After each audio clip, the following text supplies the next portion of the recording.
Tasty, tasty.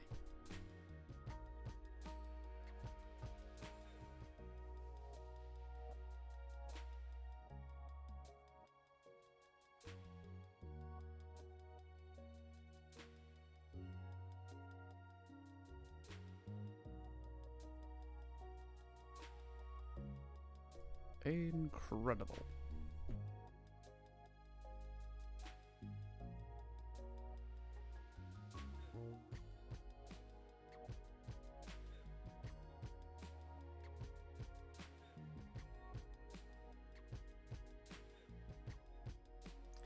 Hey guys, good afternoon, good evening, good morning, wherever you are on this Sunday. I hope you're having a really good day.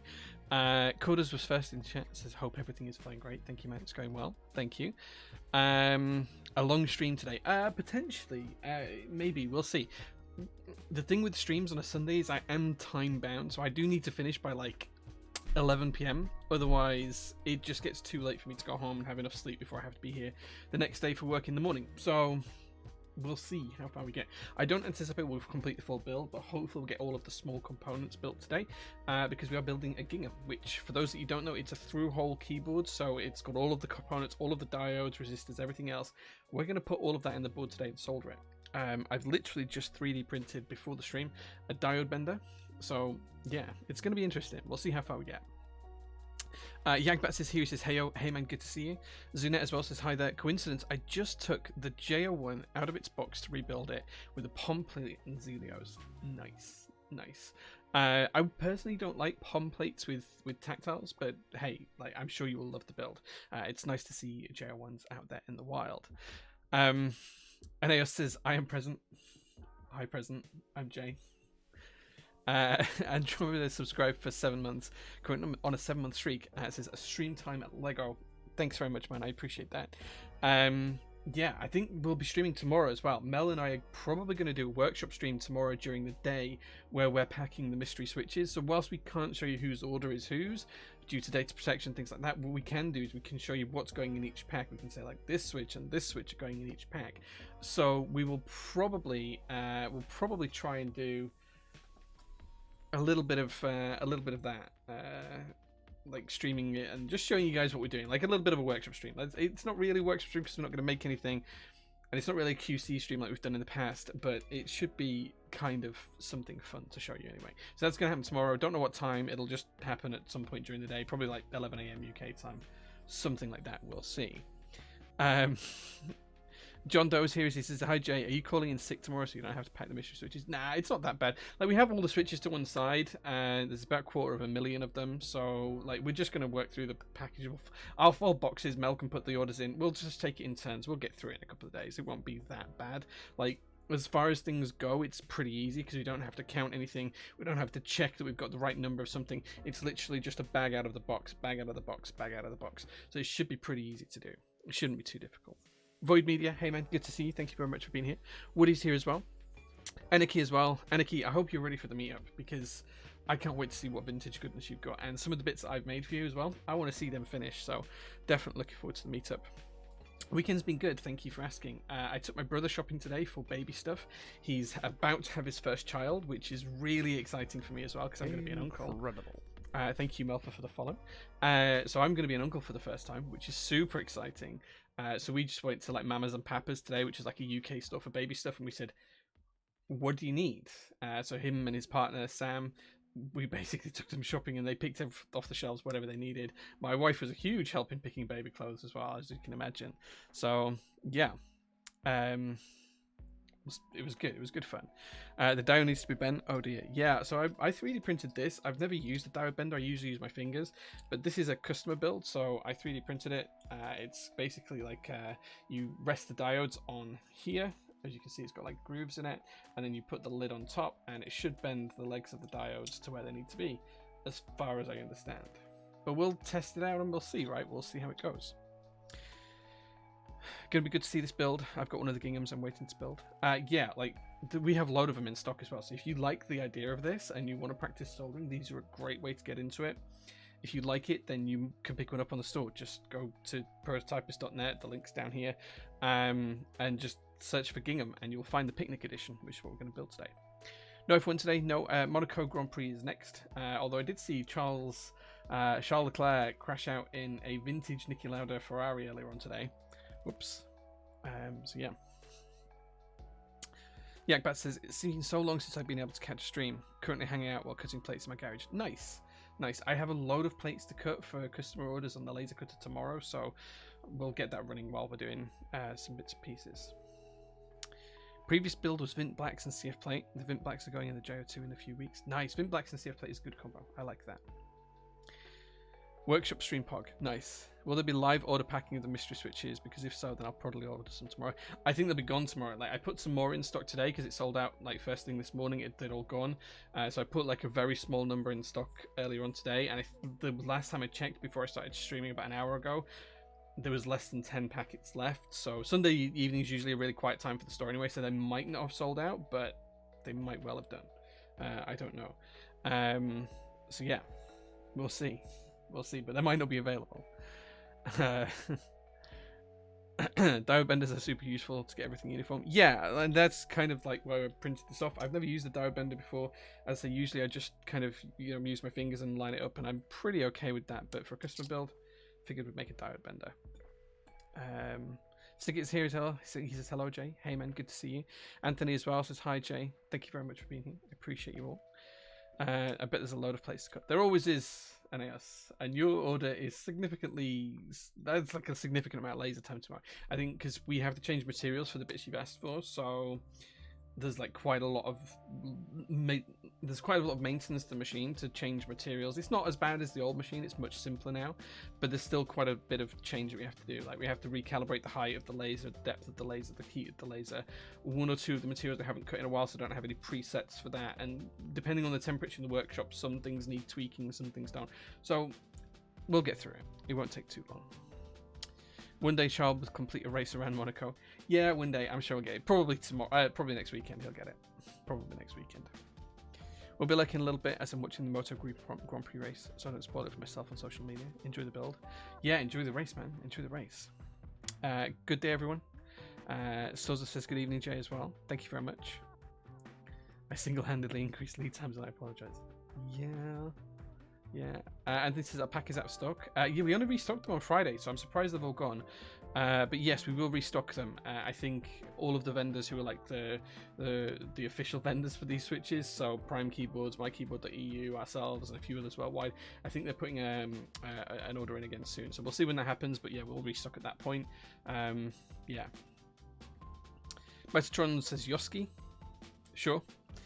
My very first board was a discipline. I did not have a diode bender hand back then. Yeah, I've never needed one before. I've always been able to do like the bend the diodes just by hand. Like I've always just put them around my little finger and then put them in the board and kind of leveled them up, and it's been fine. But I figured, why not try a diode bender this time? Like why not try to do it properly? So that's what we're gonna do. Relict, hey, good to see you. Thank you very much for being here.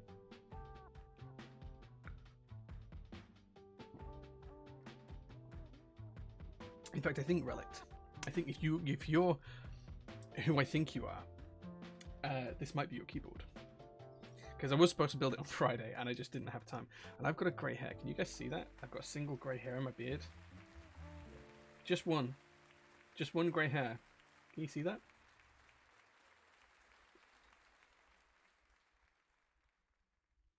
I might have to pluck that later on. I want to go grey, but like one grey hair is a bit weird. Anyway. Alpacas are so popular it should be a form of currency in the community. TGR for 5,000 alpacas is probably not far off. Metatron says it was supposed to be red Yoski. Got ya. Yoski, I see, right, okay. My bad, I'm just old, I'm a boomer. I test one diode, figure out the width I need, then stack all credit cards to that thickness and tape them together and batch bend them. Works perfectly. Yeah, not a bad way. This should bend them perfectly to the kind of width of what like, these all have set footprints to these devices, so this should be able to do the trick. One grey hair closer to having a grey beard. I do want a grey beard, but it's just going to take time for me to get there, I think. Like, I'm nearly 40, so I'm not young anymore, but like I just don't seem to be going grey. I get the odd one in my temple up here, but nothing made. So Relic says, yeah, I think it's mine too. Lavenders with Mook Stab sounds familiar. Yeah, I think this is yours. Because we have the switches. I don't know if we'll get to the switches today. I might have to do that off stream. But we are definitely going to build the board shortly. Before we do that though, prototypist news, because that's where we start off every week. First things first, mystery switches are almost sold out. Or they have sold out, I don't know. They could have sold out in the past few minutes.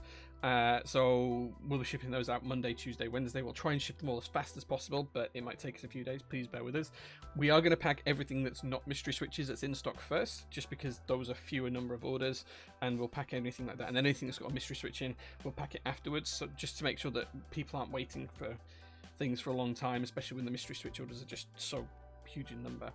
Other news this week, we are expecting a ship to arrive with a container full of keyboard stuff on the 18th. So that's Wednesday, Thursday this week. It should arrive at port on the 18th.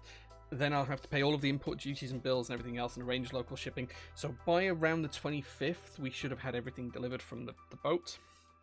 Assuming the boat arrives on the 18th. That's the thing we're waiting for confirmation on. So loads of stuff should go out by the end of this month. So I'm talking Alluvia. I think there's some keyboard stuff in there. There's loads of desk mats. There's a load of key sets. There's all sorts of stuff in there. I don't even have a list at the minute to hand, but there's a ton of stuff that's going to go out towards the end of the month, all of which will have extras as well. On extras, we do have 3 Tsukiyomi or 2 Tsukiyomi left in the stock. So if you want a Tsukiyomi, go have a look at those. Sagittarius keyboards are also in stock. We built one last week on stream. They're in stock now. You can buy one if you want one. And then the final thing I want to share with you is, with the help of some keyboard friends, we have developed some further updates for the JO1. So there's 2 plates here. This one, as you might be able to tell, is for MX and Alps.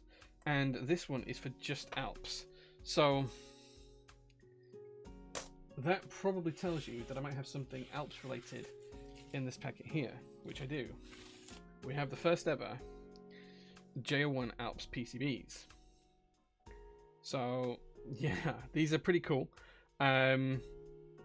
These were designed by Robotic Tomato, and he's already built one and tested it. I haven't as yet, but I'm going to build one with brown Alps at some point soon and put it in my personal JO1, which is just sat here. But I'm pretty excited for these because it'd be really cool to have Alps JO1, brown Alps JO1 with some symbolics keycaps on there or something like that would be super cool.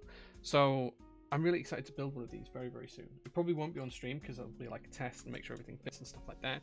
But I have made some plates up and we'll get a build going very soon. And of course I'll share sound tests. So yeah, Alps JO1. If there's enough interest in it, we will run a small group buy for plates and PCBs. We won't do too much on it because I know that not everyone's going to want it, but then when we do a future round of the revised JL1, which is coming soon, we're going to order a prototype very soon for that. We might include it as part of the standard option there. You'll be able to pick whether you want Alps or MX, which is pretty cool. So yeah, there we go. Let's just catch up with chat, see if anyone's had any questions about it. I had kids, and in the past 4 years, I've got like 75% grey now in the beard, but not the head. Yeah, I don't believe the whole stress makes you go grey thing. Like, I used to have a super stressful job, and I didn't go grey. So, yeah. So Celestial Fairy says Zoom 65. Yeah, Zoom 65s are on there. I think I think at least one batch of the Zoom 65s is on the boat at the minute. There is another batch waiting at my Chinese warehouse right now for us to have enough to ship over again. I think that's the April batch. There's a load of key sets as well, so yeah, we'll work through everything.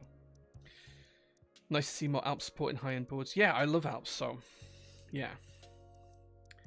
Is that Rainy Day on the TKL? No, this on the TKL here is GMK Shoko. This is GMK Shoko. I don't think Rainy Day shipped yet, has it? Don't think Rainy Day has shipped yet. We weren't a vendor for it, as far as I recall. Unless I'm wrong on that, we were, and I've forgotten. But I don't believe that GMK Rainy Day has shipped yet. Let's have a look.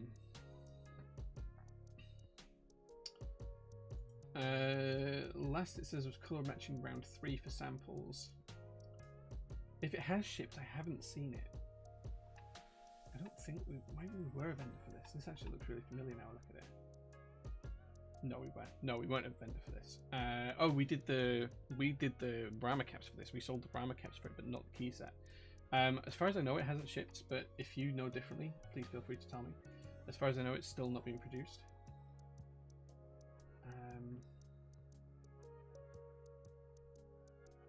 Yeah, but if it has, then great. Then great. I like my blue JL1. Nice. Yeah, the blue is really good. I only own one of the JL1 Rev ones, which is the black one that's behind me. I have a grey pen rail and a copper pen rail, and that's it for it. I don't own every colour, sadly. And I only own one. No, in fact, actually, no, I have two. It's a lie. I have two of the original with the brass middle JL1s, the very first ones. I have two of those. One person wanted to sell one, and they offered it back to me, so I bought it off them. So I have two, and then I have one that I think there's a box of enough parts to put a third together, but I've never actually looked through it. So I think I might be able to build a third if I needed to. But yeah, we are going to be changing the JL1 and doing a new version very soon, though. Clearly it wasn't stressful enough. Yeah, maybe. I always thought it was very stressful. And looking back on it, I don't think I could have coped with the stress for much longer, so... yeah. Will the Alps plates be compatible with that revision, though? I don't know, Aeneas. Maybe you can tell me whether they will be compatible. The PCBs should be, because the original PCBs should fit. And these fit the same footprint, so perhaps we just need to look at the plates. We'll have a look. It's currently shipping, at least for EU. Yeah, I wasn't aware if it had... I think I bought it, maybe... It is a nice set. I don't know why we were the vendor for the Rama caps and not for the key set. It seems weird, but I like looking at the website. You can see that we did sell the Rama caps, which is super weird. Why we would have done that, I don't know. I can't really remember. Like we run so many sets that I really don't know. Why would have done that? Yeah, group by Rama rainy day keycaps, which we haven't had yet either. They haven't come in, and they were supposed to come in Q4 2021. So I don't know what's happening with that. Yeah, weird. Candy Keys was the vendor for a GMK Rainy Day keycap set, but My Keyboard to EU were the vendor for the Rama. How weird. How bizarre. Group Buy was 2021, so I think it was post-Brexit. But it shouldn't have mattered because we still did a lot of UK EU stuff knowing it would ship after Brexit. Anyway, it is what it is. Tasty. Having one of each colour of your own design is a dream I would like to live. Yeah, it's not a bad way to do it. Sadly, we just weren't able to do it with the JL1s. We had so many that failed QC and needed to be replaced. And then when we sold extras, like the ones that I'd put to one side for PT, we'd missed and we put into the general population. And then there was a greater amount of designer fees and other things that we had to pay for, so they had to be sold. So it was just one of those things. Han Solo, thank you very much for 6 months of subs. You can't believe it's been half a year. Neither can I, man. Neither can I. Oxy says my rainy day order was placed in November 2020. Oh, interesting, because the closing date... Incredible, thank you very much. The closing date for the Rama Group buy was July the 12th, 2021. So perhaps it just ran separately and that's why. I don't know. Moves Away says, hey Jay, hey man, good to see you. Thank you very much for being here. Gonna fix it so you can have it ready for the Revotion Proto. Just need the source. Cool. Yeah, I'll sort it out with you later on this week. I know you've DM'd me as well, so I'll catch up with those on Monday. Yeah, we'll see how it goes, but I'll catch up with you. Okay, so I think that's everything. I think we've covered what's happening with PT stock. Sagittarius keyboards in stock, Tsukiyomi in stock. The board we're going to build today is in stock as well. Mystery switches might have sold out. Let's have a look. Tasty. If anyone does want a bag of mystery switches, you may have missed out because they may have sold out. Oh no, we've still got a few left in stock. Let's have a quick look. Let's have a quick look and see how many mystery bags of switches we've got in stock. I don't think it's many.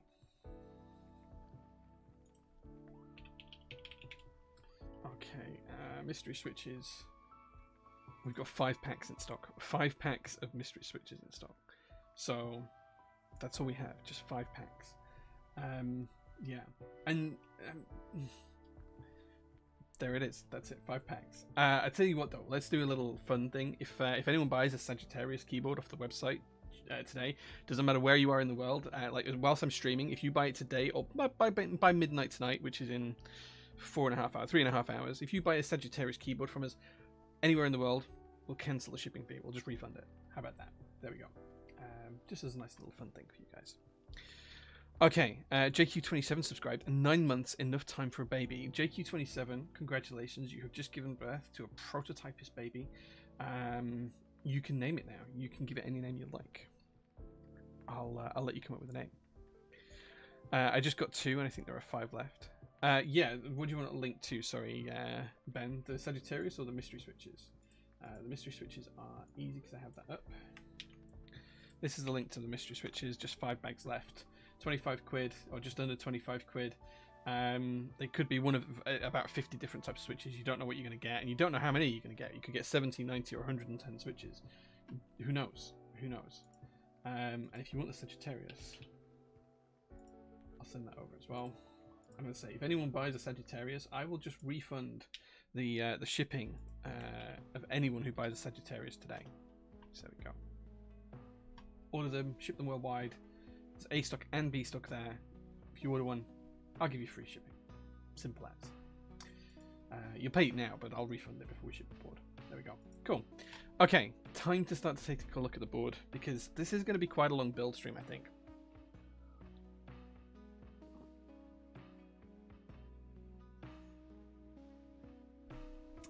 Yeah, there is like a mini currency converter and on the site. When you browse to the site, if you're not in the UK, it should come up with a little Zonos thing in the bottom corner, which tells you broadly what the exchange rate is. But it's more accurate to use the Google one, I think. The Google one tends to be more accurate, so probably easy. Yeah, if you order a Sagittarius today, and it doesn't matter where you order it to in the world, I will refund the shipping. As long as the order comes through before midnight UK time, I will refund the shipping anywhere in the world. Simple as. Only applies to 1 keyboard. You buy 2, you pay half shipping. Yeah, the Google one's probably the most accurate. Like, it's not really what you pay because banks have different exchange rates, but it's probably the closest to what you're going to pay. But yeah, but we'll do free international shipping. Yeah, free shipping for any Sagittarius bought in the next 3.5 hours. In before no one buys one, but yeah. Lots of people buying mystery switches though. I think, in fact, we might have just sold out. We might have literally just sold out, I think. Did we? Because there was just 2 orders just came through, so they might have gone.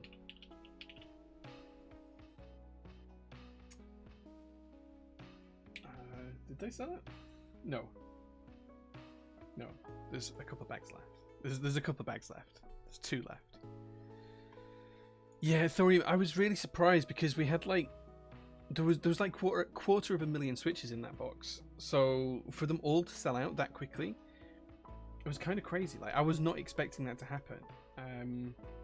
Like, I genuinely wasn't. Like, I thought they'd be in stock for weeks, but you guys like mystery switches. You like mystery switches more than mystery desk mats, apparently. So, because we still have like probably 100 mystery desk mats in stock, something like that. So it's kind of crazy. It's kind of nuts. But yeah, it's good fun. It's good fun. But yeah, there's just a couple of bags of those left. I imagine they'll be all sold out by the time we get to the workshop in the morning. It wouldn't surprise me if they sell out during the stream. I think they're just a really nice deal, and the mystery is quite fun. Yeah, well, we tried to put the price down as low as possible. We did it too low last time, where it actually cost us money to sell them, but we couldn't do it that low again. But there was a lot more switches this time, so we had to raise the price a little bit to make sure we weren't losing significant amount of money on them and basically paying to give them away. So we had to raise the price a little bit, but the last time we did it was kind of a test to see if people like that kind of thing. Clearly they do, because people buy mystery stuff all the time. So yeah, it was a good test. It was a good test. Just a trend of expecting stuff to last in stock that does not. Sometimes they get it right. Like, I think with the Sagittarius and the Tsukuyomi, we've done pretty well. Like, keyboards usually sell out instantly, and we've managed to keep them both, well, the Tsukuyomi in stock for nearly 2 weeks, and the Sagittarius has been in stock for half a week. I think that's pretty good. There's 560 quid for the Sagittarius. Way put my pay grade. Yeah, they're not cheap, but like, if you look at the US dollar to price, it's about right, plus VAT. Trojam, thank you so much for the 11 months of subs. I can't believe it's 11 months either. It's kind of crazy. Yeah, like if you look at this on Canon keys, I think they're $585. If you work out that in GBP and you add on VAT, you can kind of see where the price comes from. So if you go to Google now, so 585 in GBP, what's that work out at? £477.55 in sterling. Now I legally have to charge VAT to UK customers. I can't not, that's a legal requirement. So £477 times 1.2 means you get to £572.40. So we're actually 14 quid cheaper than it would be if you bought from Canon Keys and paid your import fees. Like, it's significantly cheaper before you even consider shipping. So 15 quid difference. So there you go. Pound is down so much. Yeah, I'm trying to put off paying US dollar invoices right now because, well, the exchange rate's not the best. I'm used to it being around 0.72, 0.73, and it's now at 0.82. So lots of things have suddenly become very, very much more expensive. And that does mean that we've paid more for shipping, more for production. Some things for production we pay 50% up front and 50% on completion. So we're paying more for the things that have completed than what we paid for the first half. The second excuse me, the second half of the payment for the production of stuff is now 10-15% more expensive than it was when we started the production. The cost of shipping is now gone up because the price to dollar change has been so dramatic that everything is about 7 to 10% more expensive at cost. When I have to add VAT onto that cost, it kind of multiplies it. So yeah, like it's just causing prices that we sell things at to go up. Now we're trying to keep that down as much as possible, but we can't sell things at a loss. Like a business will go bankrupt if it sells things at a loss. So we have to look at that. We need a Discord channel just for the aftermarket trading switches. We probably will set something up for that, like, because there's just so many of them. We might set something up on the Discord next week where you can just trade mystery switches. Now we're not going to cover any cost of shipping, that's all on you guys, but we might be able to set that up. Hey Jay, do you reckon the Zoom 65 Essential Edition will be regular run moving forward? Not sure about that, but we will have a load of extras in stock. We'll also have the Olivia Edition in stock, both at the end of this month and at the end of next month as well. And then we're going to try and stock as many of the different variants as we can. I always get stung heavily on import tax when purchasing stuff from the States. Yeah, in the UK it's 20% VAT on the cost of the item plus the shipping cost, plus the fee that the shipping company uses. So DHL, FedEx, whatever courier you use, they'll charge between £8 and £14. Plus, depending on how it's marked down, you might pay 2.5% duty as well. So it can be about 25% more expensive. It's just one of those things. Oh boy, I'm new in the UK. This VAT thing you have here is very painful. It takes time for me to get used to it. Yeah, I mean, in the US, like you see $585 on the US site, that customer is going to pay a sales tax as well, depending on what state they're from. It's different from state to state. VAT is a UK or an EU equivalent of that. It's just 20%. So it is what it is. I can't get away from it. I have to charge it for all products. That's why you see the price including and excluding VAT. I don't have a choice. I legally have to do that. So, and I can't get around it. I literally can't get around it. So it's just one of those things. Right. Okay. Time to start to. Okay, Hansel is saying, does sale tax work by where the customer is or where the shop is? In the US, I don't know. I'm not up on US law. I think it's where the customer's based. The customer has to pay taxes because they're technically importing into their state, I think. They pay their state taxes, I think. But I don't know that for certain. I'd have to look it up. Right, time to get on with the build stream. Let's show you the build stream. Oh, the 3D printer stopped because I finished the print. Let's start the 3D printer going again. I do have some things I need to print, so let's start that going again. I need to print some stem tweezers, so I'm going to set that going.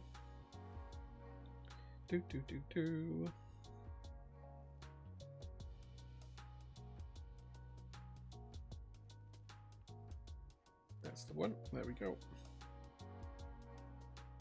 Okay. 3D printer will start in a minute. I can remember when VAT was 15%. Those were the days. Yeah, hopefully VAT will change again to 15%, because that'd be nice, right? Yes, you do have some things you need to print. Yeah, that's tomorrow's job, Aeos. That's tomorrow's job. I'll get on it, don't worry. Right, let's take a look at what we're building today. So, we might not get this far, but these are the switches we're going to use. These are lavender switches for the customer. Now, the customer has asked for an ISO build, so that's how we're going to build it. We'll also be using Wook stabilizers, or Wookie stabilizers, if we get to that point today. We may not. We may still be soldering components, so we'll see how far we get. And this is the board. As you can see, they come in this nice little hard carry case. This is a design by Yankar, and this particular one is supported by Apiary. Now, if you buy one of these on the store, they are in stock. You can go to the store and buy a picnic edition Gingham. These are in stock, shipped within 3 working days. We ship them anywhere in the world. These are to support Girls Who Code. So you can go and Google this, but Girls Who Code is a really cool initiative that Yankar and Apiary have donated to for the sale of every single one of these. So every single one of these that the vendors have bought off them, they've donated $10 to Girls Who Code. Now, we bought a load of them, so they've sent a load of money to Girls Who Code from the ones we bought. So by purchasing one of these, you are directly supporting Girls Who Code, which is a great charity, getting girls into STEM subjects specifically around coding and development. So go check it out because it's a really cool thing. Go check out Girls Who Code as well and consider picking one up. There we go. Good for a good cause. Inside here, you have a few different things. We have a screwdriver, because everyone needs a screwdriver. Have a little Yankar design sticker with a duck on it, which is super cute. And the duck's wearing a mask, look. The duck is wearing a mask, which is pretty cool. We have our IC chips and IC expanders to make fitting them nice and simple, which is pretty cool. Here's a little card. It says, thank you so much for your order. Thank you for your support. We hope you loved your Gingham as much as we do. Love, Yankar and Apiary. And then it's got Yankar design stuff at the bottom, and it's embossed really super nicely with the number of the board and their 2 prospective logos as well, which is pretty cool. It's a nice little thing to have. In the back here we have diodes, resistors, and all sorts of other things. We're going to need all of those very soon. We have a bunch of hardware, which is going to be the screws that hold everything together. We have a USB port, some LEDs, a switch, and some resistors and some other bits and pieces as well, and also some rubber feet. So we will need all of those in due course. And we also have a piece of acrylic. Now this is to cover the diodes and all of the other components. This is clear acrylic. It's clear cast acrylic. It's just got a paper covering on which will peel off once the build's complete and we put everything together. I'm just going to pop that back in there for now. And just put a few things in there that we don't need for the build just at the moment, so we don't lose them. Leave that out. Put the screws in here as well, and we'll come back to those as we need them. The other thing we have in here as well is we have the actual PCB we're going to solder into today. This has got slots for all of the different components. That's what these holes all across here are for diodes, and then you've got things for LEDs and USB sockets and all sorts of things up there as well.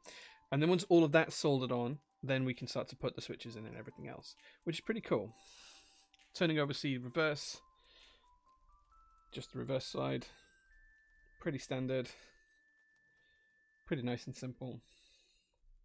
It does have the picnic edition labeled there as well. Donna, thank you so much for the follow. It does says designed by Yankar and Cambridge, graphics by Blurk and Pia Morales, Gingham V 1.1 inspired by Plaid. So there you go. Or plaid. And then here we have the bottom case. So this is so that you have a full case. It does have the Japanese for mechanical keyboard on the bottom. It says Picnic Edition 2. And it's in this lovely lilac colour. I'm not sure if the camera's showing this off, but it's not quite white. It's kind of almost like a lilac colour. It's pretty cool. And this will be the base of the keyboard. There'll be standoffs, and this will sit just a few millimeters above, just something like that, and that will become your keyboard, just like so. Don't need that piece for now, though. There we go. The colour is so gorgeous. The colour's lovely. It's just really, really nice.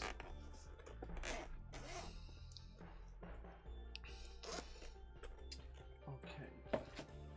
So the thing is, as well, there is a guide to this. I'll drop the link into chat so you guys can read through it as well and kind of follow along. This is the guide. There you go. The root stabs. I can't remember which one is a customer ordered, so let's have a look. No, they're green. They're green stabilizers.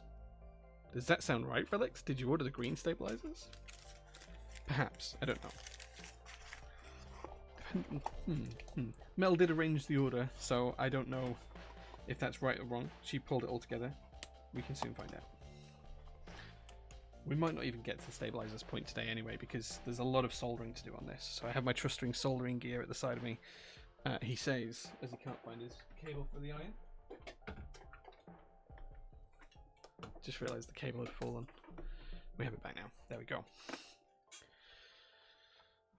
Okay, well, if we don't get far today, Relic, I'll have a look and see if we do have some matching ones. We might have some spare ones just lying around. Not everything we have in the workshop is listed on the website, so there is a small chance that there are some lying around. Okay, so as you can see from the guide, the first couple of pages, they talk about the Gingham keyboard, all of the different components so you can identify them. And it's really good because you can go back to the pictures and take a look at that later on. So there's 2 pages just going through literally what all of the components are, and then you'll know when you need them. But we're going to start with the 3rd page, step 1, which is where we're soldering all of the diodes in place.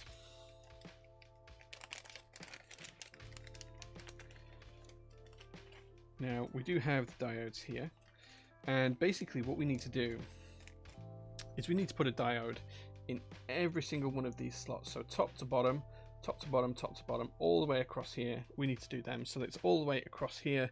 There's a diode in every single one of this pair of slots. So we're going to put all of those in place and solder them in as well. Now the diodes are here. Now they do matter in the orientation that you put them in. And you'll see if I hold this up close that there's like a black line at one side, which is here. That black line goes to the top of the keyboard. So we just need to bear that in mind. So we're just going to pull the diodes out, and then we're going to give this diode bender a try, see if it works better than doing them by hand. So I'm just going to pull these diodes off, and then we'll see how it goes. Getting them in to the diode bender. If there is, you'd love me. Oh, thanks, man. I appreciate that. We'll take a look for you. I don't think we'll get through to putting the stabilizers in today. Like, there's just a lot of soldering to do, and I do have a hard stop time of 11 PM. So we'll see how we get on. Right, okay. So, diode bending tool. The idea behind this is that you can lay the diodes on here like so, and then you can put the top over it.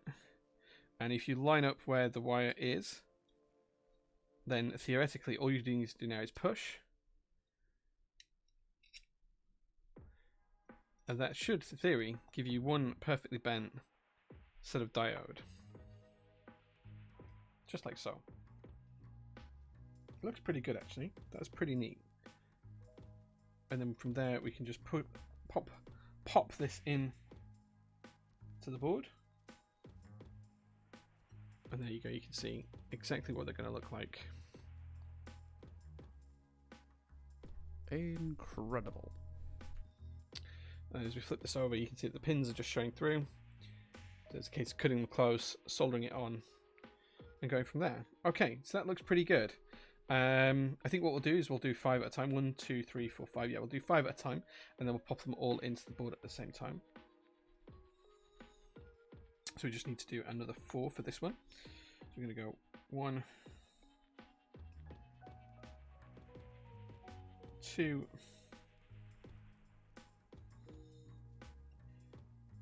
3, and 4, making sure the orientation of them all is correct. Whoops. We would if we could get this to balance. There we go. And then we just pop the top on again. In theory, if we push it in nice and neatly, that should bend all of the diode pins to the specification needed. There we go. You can see the little grooves, that's where the legs go.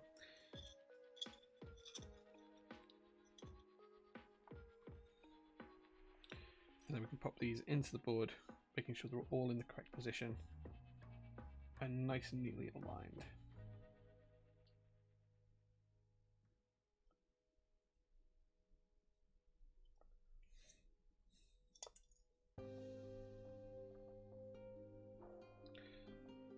Okay. And these do take a long time to build, so please bear with me, guys. And keep me entertained, because like if you have any questions about anything at all that you'd like to discuss, keyboard related or otherwise, this is going to be a long build. So you need to keep me awake as well.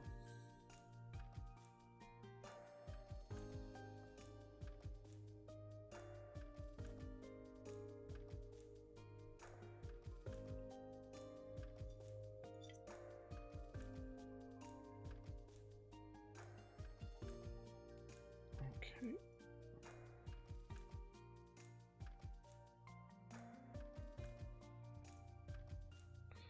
Okay, that's the first 5 installed. The next job here is to solder these in position. So what we're going to do is we're going to flip this over, and then we're going to make sure we've got our soldering iron ready, and we'll start to solder these in place. We can have question time now. Yeah, we can do question time a little bit earlier than usual because we are going to be soldering earlier than usual. I'm going to zoom in actually a little bit better so you can see this, because this is really quite small in terms of the level of soldering we're doing today. Just going to move things to the side, make this a little bit easier on myself. There we go. Any news on the EK68 extras? You just follow the updates on Notion, because you'll see on Notion when we were expecting to get all of the actual keyboards themselves in, and then the extras will be for sale a short period of time after that. Not Stevie says, did you see Charles Leclerc's crash with Niki Lauda's Ferrari? I did, yeah. I was pretty shocked to see that. I was actually out for dinner with my brother at the time, so I was kind of shocked to see it, but he was lucky it happened where it did, and not, you know, if that had happened a little bit earlier on the track, it could have been far worse. Why is my solder not melting? Have we got this set right? Okay.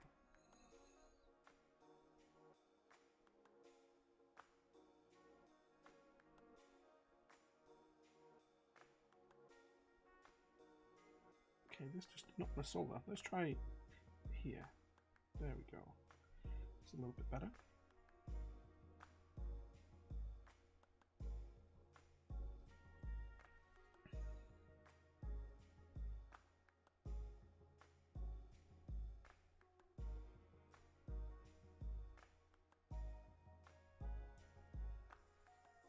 Perhaps I should have changed tip on this to something a little bit more suited to this.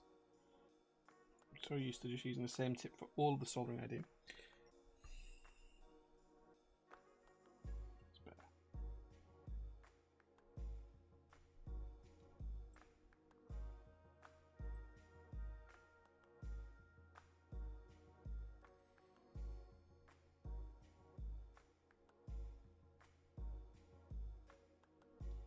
Okay, that's the first 5 soldered.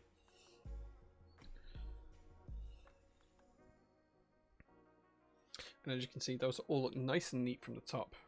They're all nice and neat and stepped nicely. So that's looking good. Should be nice connections. Now we can snip these legs off. Nice and flush and trim.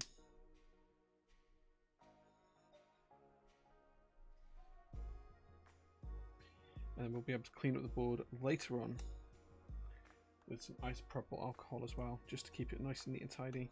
But we'll do that after the build's complete. Do you enjoy boba tea? And if so, what's your go-to drink? Do you know what? I have tried boba tea, but I haven't had it very often.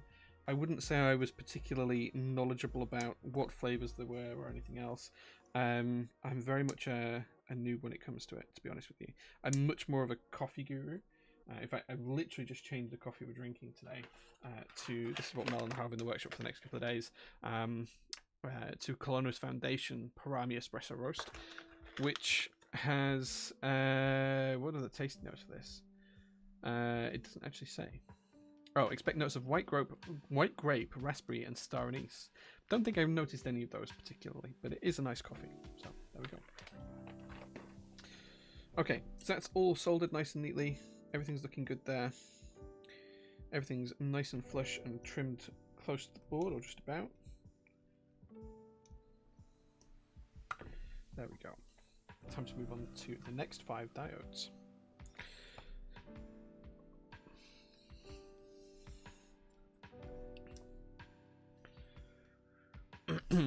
Prototype is coffee when? Actually, I have spoken to a local roasters, and it might be something that we do in the near future. No promises, but it's something we are actively looking at.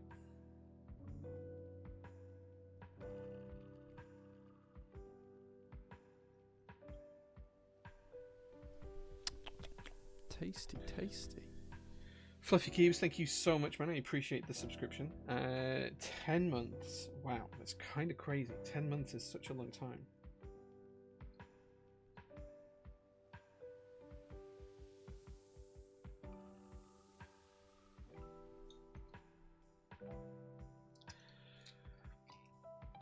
I didn't have Flux at the time, which was a major failing of mine, but I ruined the board trying to do soldering, unfortunately, so now I'm on my nibble. Lots of Flux on the USB made it a lot easier. Yeah, I can do that, yeah. Lunga, I do have a build your own watch kit. I just have never got around to actually using it and putting it together. But I do have one. It's somewhere here at the workshop, actually. Is it nearby? I did have it the other day. So I will be doing that on stream at some point. I'll be building a watch, which I'm pretty excited about. It's something I should have done a long time ago because I've had the kit for about a year now, but it's something I just didn't get around to. So, do you know what? Because my diode bender that I downloaded does this in packs of 4, we're going to do 4 at a time, not 5 at a time.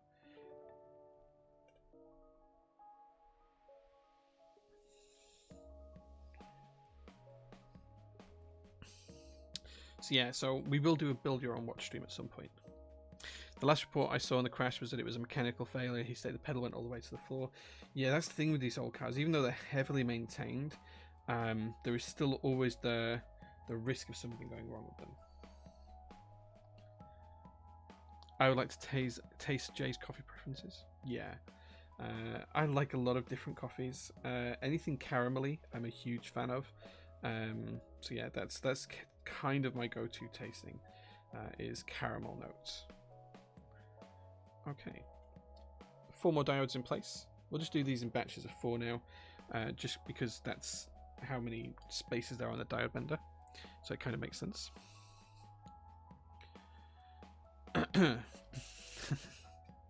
Any news on the JO2?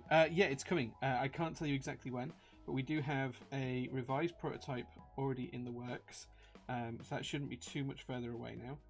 I'm hoping that we'll get that maybe this month, maybe next month, we'll see. But that should be good fun, actually. I'm very excited to share with you the changes to the JO2. It's been redesigned pretty much from the ground up. In fact, the CAD files we're using now are completely brand new to what we've used in the patch for any production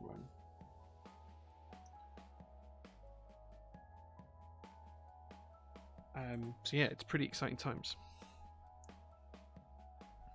Okay, that's the second set installed.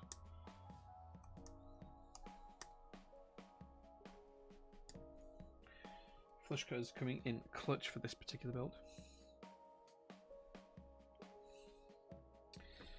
Due to poor sales of the key set and the risk that the key set won't get made, we didn't put the JO1 mountaineering version live. No, so it didn't go live because of that.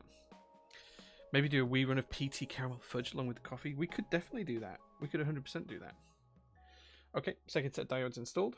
Still looking nice and neat, all and even. It's time to go into round 3 for the diode benders. The next 4.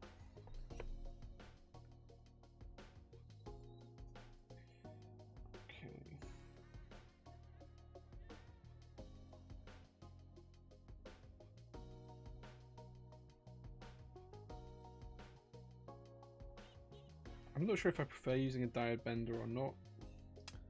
I haven't decided yet.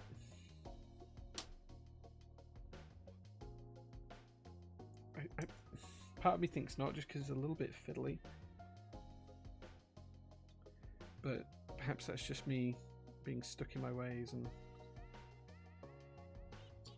not embracing change as I should be. Okay. I've been looking forward to that build your own watch stream. Yeah, we will do it at some point soon. I have some Lego streams that I want to catch up on as well. We've just been that busy over the past few months at PT with everything else going on. We haven't had time for any of the non-keyboard build streams. Like, I'm hoping tomorrow that we get a chance to do a workshop stream of us packing mystery switches. That is what we're planning, but of course it's dependent on Mel and I, A, both feeling up to it, and B, having the time to set it up before we start packing, because it's a lot of moving of cameras and setting up PCs and being ready for it. And of course it does slow you down as well. Like, it's not quick to pack anyway. Packing items is really a slow kind of process. So I think it'll go ahead. I'm like 80% certain it'll go ahead, but if not, we definitely plan on doing some build streams soon, because we have some workshop streams soon, because we have a load of stuff that we actually have to produce. So we're going to do some workshop streams for that. We have a load of plates we have to produce. We have a load of we actually have to make some signs for outside the workshop. We have 2 parking spaces here at the workshop, and that we lease as part of the rent for this workshop itself. And we, by requirements under our contract, we have to put like a name tag up now. So we're going to have to make some prototypist parking only name tags for the parking spots, which we're going to do on stream. We'll make them on the laser cutter. So we're going to do that pretty soon too.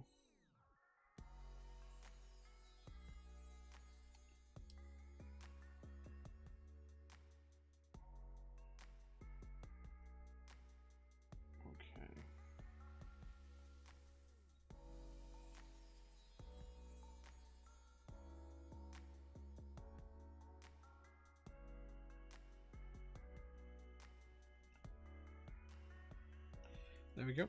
That's those 4 soldered. Can I volunteer as taste tester? You can, yeah. When are you going to visit the workshop, and I asked? When are you going to come over for a visit, you think? That should happen, right? That should really happen.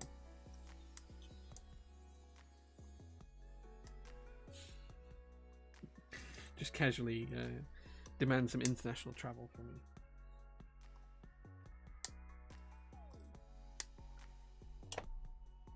Okay, there we go. That's those all done. This yellow on the back, you can see this is just flux from the solder, but as you can see, they're all going to look nice and neat and tidy. Making some good progress here. So there we go. Have I seen the Optimus Prime? Like I said, yes, I have. I have. 100% seen it. What was the purpose in redesigning the JO2? What were we trying to achieve?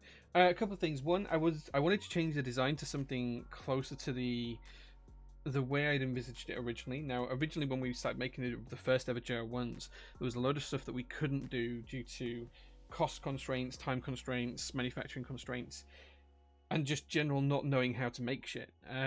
That's changed over time. I've now got a lot more knowledge, and my tastes have been refined a lot over the past few years. So I'm probably more in a position now to know what I want out of the board and how to get it. And that led to a load of changes to the JO1 that we wanted to make, and JO2 as well, respectively. There was some ways that the sound cavity, the sound recess inside the case was implemented that I wanted to change, and I also wanted to move to a completely screwless design. So there is no screws now visible from outside of the design. You can't see any screws, and I wanted to increase the use of magnets from based on stuff that we learned with Lodestone. I wanted to increase how we could make the board more customizable. So we've basically made changes to accommodate all of those, as well as at the same time it means that we can introduce gaskets in a cooler way, something that's now going to be a 1-piece gasket system instead of 3 pieces. And we kind of got halfway there with the JO1 Rev 1 because we got to 2 pieces, but now we're going to have a single-piece gasket construction system. Whoops, diode on the floor. Where did that go? How on earth has that disappeared? Okay, hopefully we've got enough for a spare because I've just dropped a diode. So we're just going to do 3 this time.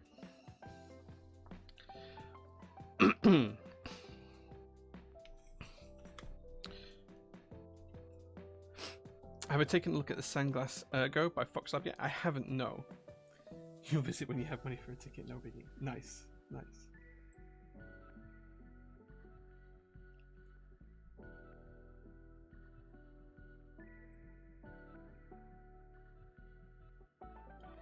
Okay. I have no idea where the diode that I dropped went. Like, it's gone on the floor somewhere. The lighting in here is very much focused on the table, so the rest of the room is in pretty much darkness, so it's probably very easy to spot. I just can't see it from where I am right now.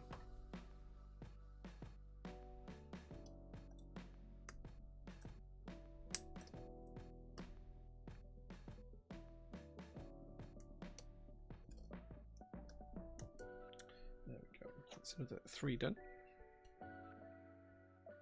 Looking pretty good. Pretty neat. Pretty even as well. I'm pretty happy with that. Okay, next 4.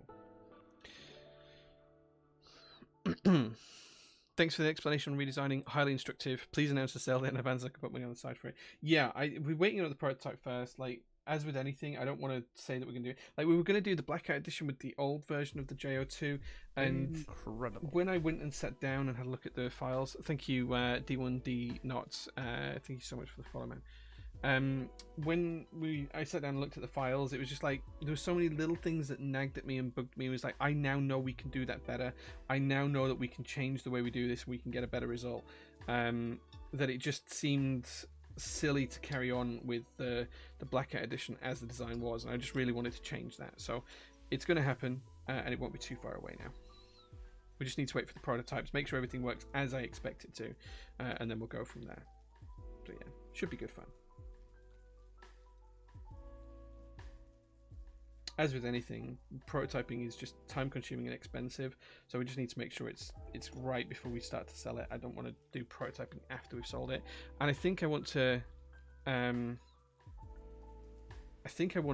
try and do it as a pre-order rather than a group buy, so make sure that they're already in production before we sell them, sort of thing, or maybe even in stock. I don't know. We'll see.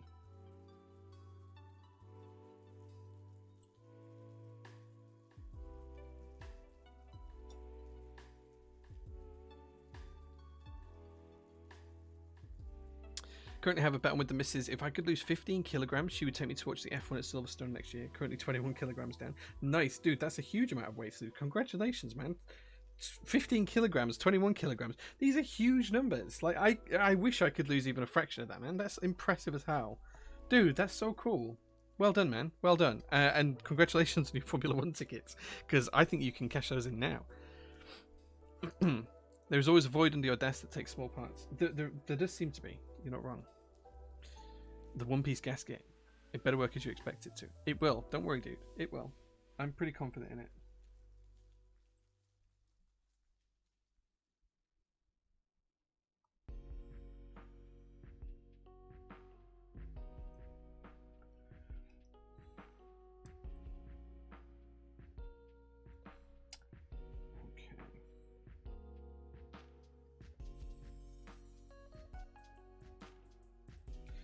Go. Let's those solid in. Hype. Yeah, we'll see how it goes. We do want to do a revision of the JO1 as well, so I think that's going to happen relatively soon. There's going to be a new version of the JO1, which is going to go back towards more like the JO2 styling. So like the JO1 Rev 1, we kind of lost the middle piece. We're going to bring that back for the JO1 as well. So that shouldn't be too far away either. Feel like I'm part of the workshop. I'm currently sewing my gardens for my final year projects. Nice, nice. What are you making? What are you making? Okay, looking good. I'm pretty happy with this so far. Pretty happy. About a third of the way through. These do take forever.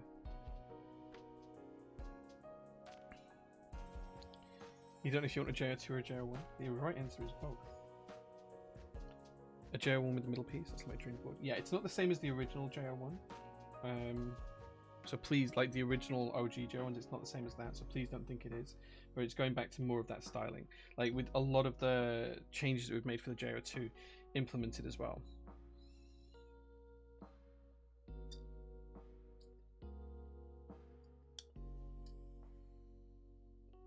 Oh no, we've dropped a diode.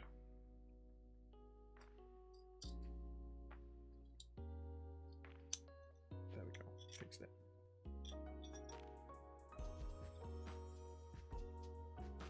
So yeah, it'll be quite cool.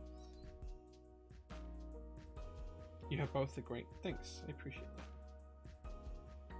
I mean, I'm biased. I will say them are some of my favorite keyboards on the market, but I do think that we've hit on a good combo from the sound perspective. Like, I think that the way that the acoustic cavity works is pretty good, combined with the gasket position. Like, I knew when I first built the original JO1 that it was a good formula and it worked. So yeah, I'm pretty happy that we can carry that on.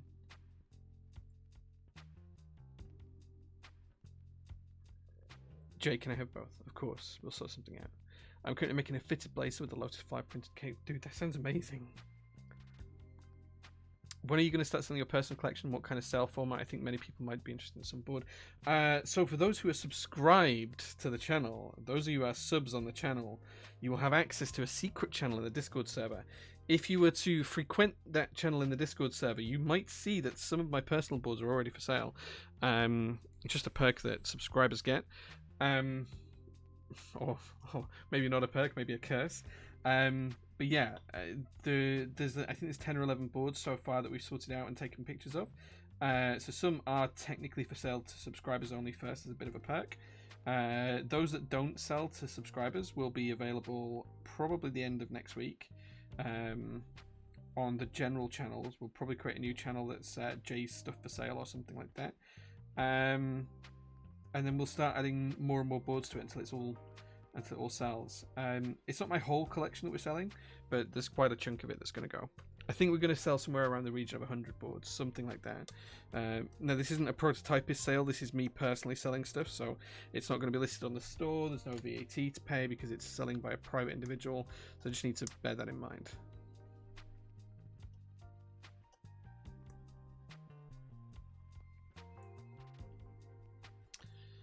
Yeah. There is some secret things for subs. Today, Jay will find out I've been subbed, but I don't have the role on Discord. So, to get the role on Discord, Eneos, you need to make sure you've linked your Discord role with your Twitch account. So, if you go to accounts and accessibility on Discord, you can add your Twitch account.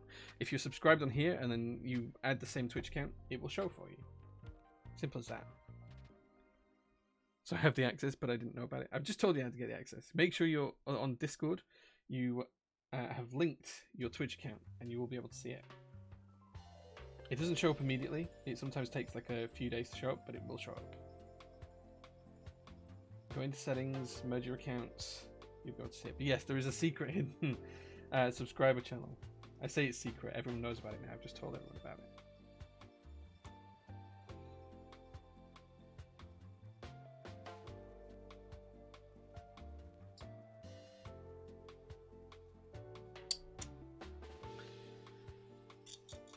Joe and rebuild done, looks pretty good, sounds great. Try to work it out this week. Yeah, share some pictures of it as well, isn't it? Thank you. I would love to see some pictures of that.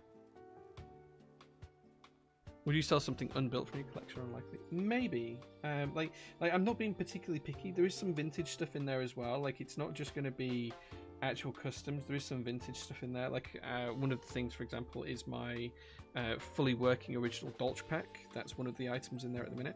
But there will be others as well, so there's going to be plenty of different items.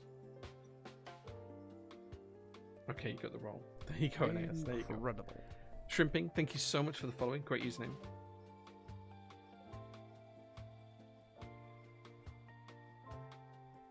The insider chain. I meant like pics without keycaps on. You know what I meant. You don't have to if you don't want to. But I always like to see pictures of the boards. Like as a maker, it's just one of the nicest things to see. I don't really think I'm a designer particularly, but I do class myself as a maker, so it is just nice to see some things like that sometimes. It's nice to see other people appreciating things that you've put blood, sweat and tears into, right?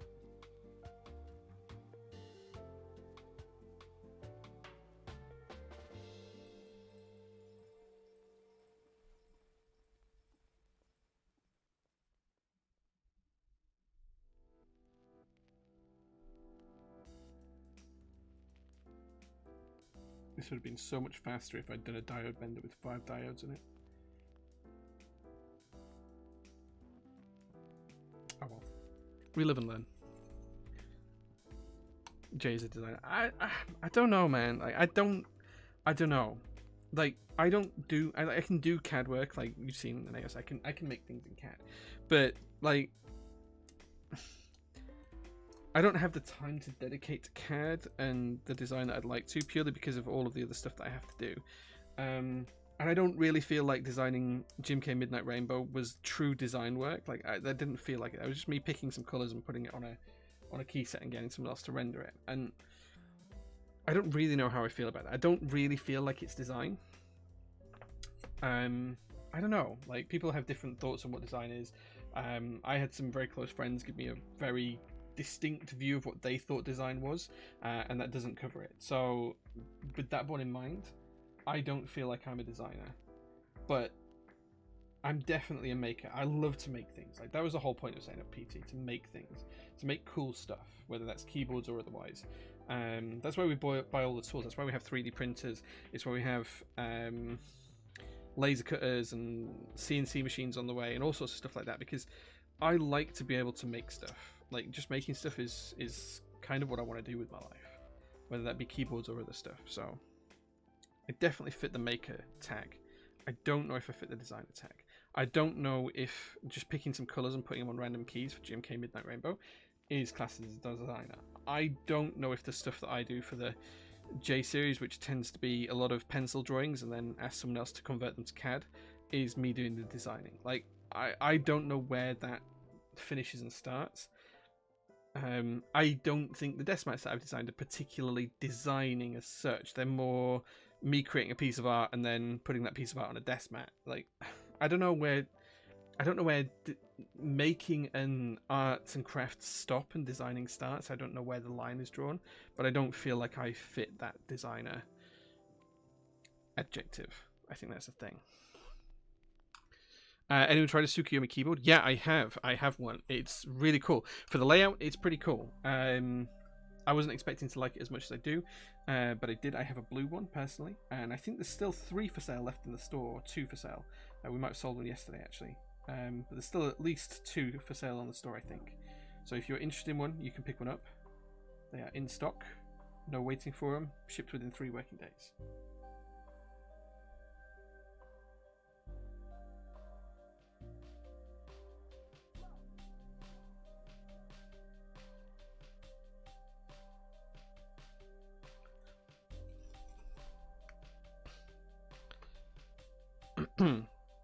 Ortholinear layout is so hard to type on. Correction, I want a Jelly Epoch so bad.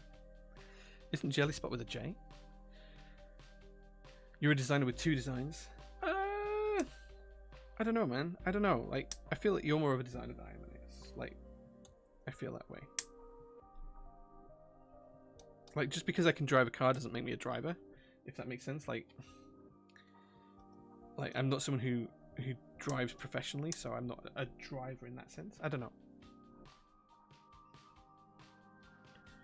Conceptualizing, yeah, I maybe conceptualize. I think maker is probably the best term for what I am. I'm definitely not a designer. Yeah, I don't think that term fits me. Although, to be fair, having said that, my wife put it to me the other day. She said, if I wrote a book, which is like me doing the pencil drawings, and I got someone to translate that to French, because I don't speak French, who did the writing of the book? The person who translated it to French, or me who wrote it in English first? Or if I hand wrote a book out in pen and paper and then someone typed that up, which is it? You know, which is which? And I don't think that entirely translates to paper and pencil designs in CAD, but it's an interesting thought point. I'm not sure it's one I subscribe to, but it's one my wife said, so I have to give her some credit. Okay, I think I'm liking this diode bender the more I use it. I think the more I use it, the more I'm comfortable with it, and it's better than just using my fingers. Yeah, I am the same, JQ. I can bodge together some scripts and some code to do something, certainly, but I wouldn't class myself as a programmer or coder at all. I've done some cool stuff with programs and code, but I definitely wouldn't class myself as a coder. It's kind of weird. Like, I don't know where I sit on that spectrum. Maybe that's what it is. Maybe it's a spectrum, and I'm just at one end of it, and some people are at other ends. I don't know. I've never felt comfortable being called a designer, though.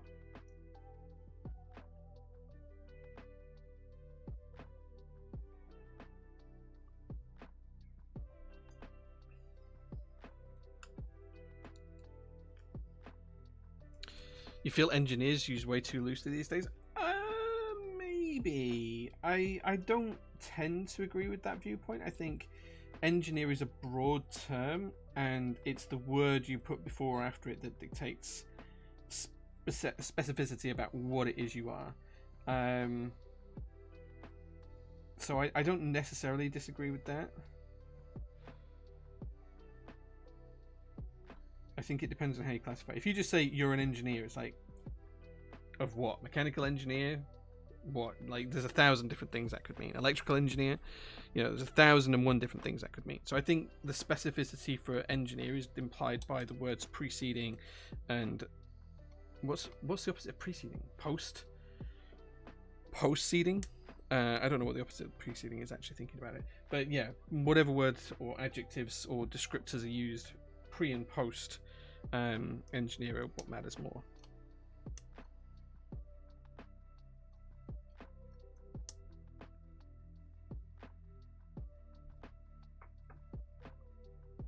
I'm a sandwich engineer. I work for Subway.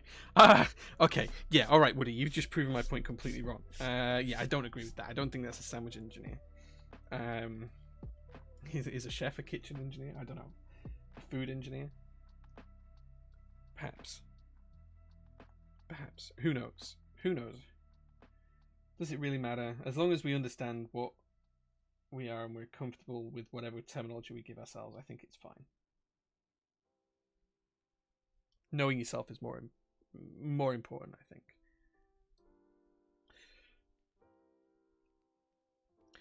Program is a preferred term, but the spectrum goes from anyone tinkering with code to full-time wizard. Yeah, so like the people I used to work with, because I used to run quite large teams of programmers or engineers and things like that. They tended to prefer the term engineer. The vast majority did anyway. But I was a program manager, but I was not a programmer. So the terminology really depends on what you mean. Like, I was a programmer can mean multiple different things. I think you can be a programmer without actually doing anything with code as well, which probably strikes me as a bit weird. But it doesn't matter. As long as everyone knows what their job is, it doesn't really matter what your job title is, I don't think. We are people, I think, unless someone is a wizard. Lizard. Space lizard. Space lizard wizard. Nice. Someone who is capable of creating and communicating a concept as a designer. That's an interesting descriptor, because that's not one I would have thought of, but I kind of like it. But I still wouldn't class myself as a designer even under that. There lies the problem. Many people don't. Maybe. Maybe you're right, Woody. Maybe you're right. Does it really matter, though? Does it, like, as long as everyone's happy, I don't really care what people call me. Like, it doesn't change what I do, my title, so I don't know. Answers on a postcard. Perhaps we should run a competition. The best definition of a designer in the hobby of keyboards. Whoever, like, we'll open it up and people can submit their answers on like a Google form or something, and like we'll give a prize to the best one. I don't know. Maybe.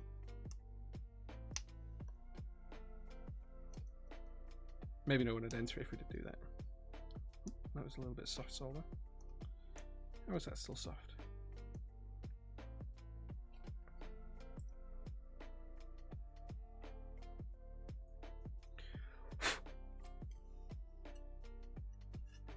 Okay. Visual update. It's looking pretty neat. Over halfway there now.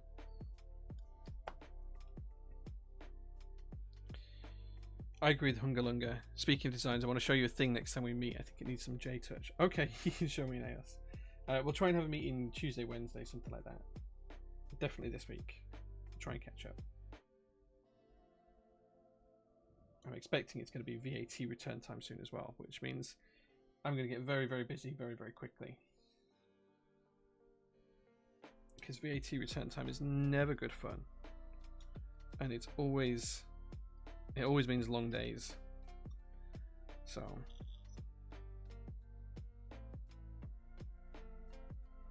we'll see how that goes. We'll see how it goes.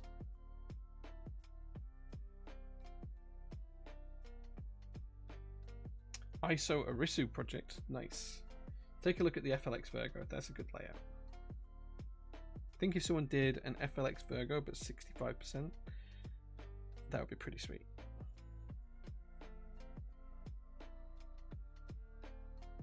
Wait, why am I giving away good ideas? Why am I giving away good ideas?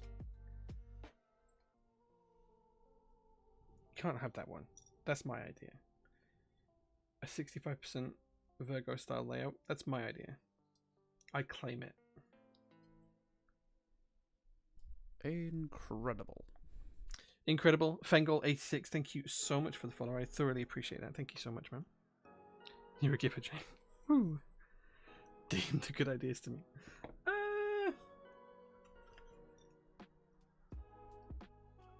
I once Incredible. I once did give away like a load of ideas around. This was back in Top Clack Day, and I once said these were like 10 key sets that I'd like to see, and that I was going to actively produce. And like within 2 weeks, like 4 of them came out. It was nuts. I'm not saying that those ideas weren't done in conjunction. Like, I'm sure people came up with the ideas completely separately. I don't think people were stealing ideas. But like I wanted to do like a pink alert, like DCS red alert but pink, and then like an IC came up and I was like, damn, that's already been done now. I couldn't do it. It was quite funny. There was quite a few like that. I was working with Dixie Garrett, Omnitype, to look at doing musical notes for a keycap set. We were going to do like a white on black musical note style thing to match white on black or black on white. And then GMK Maestro came out and was like, damn. Like, lots and lots of good ideas just seem to happen in conjunction sometimes.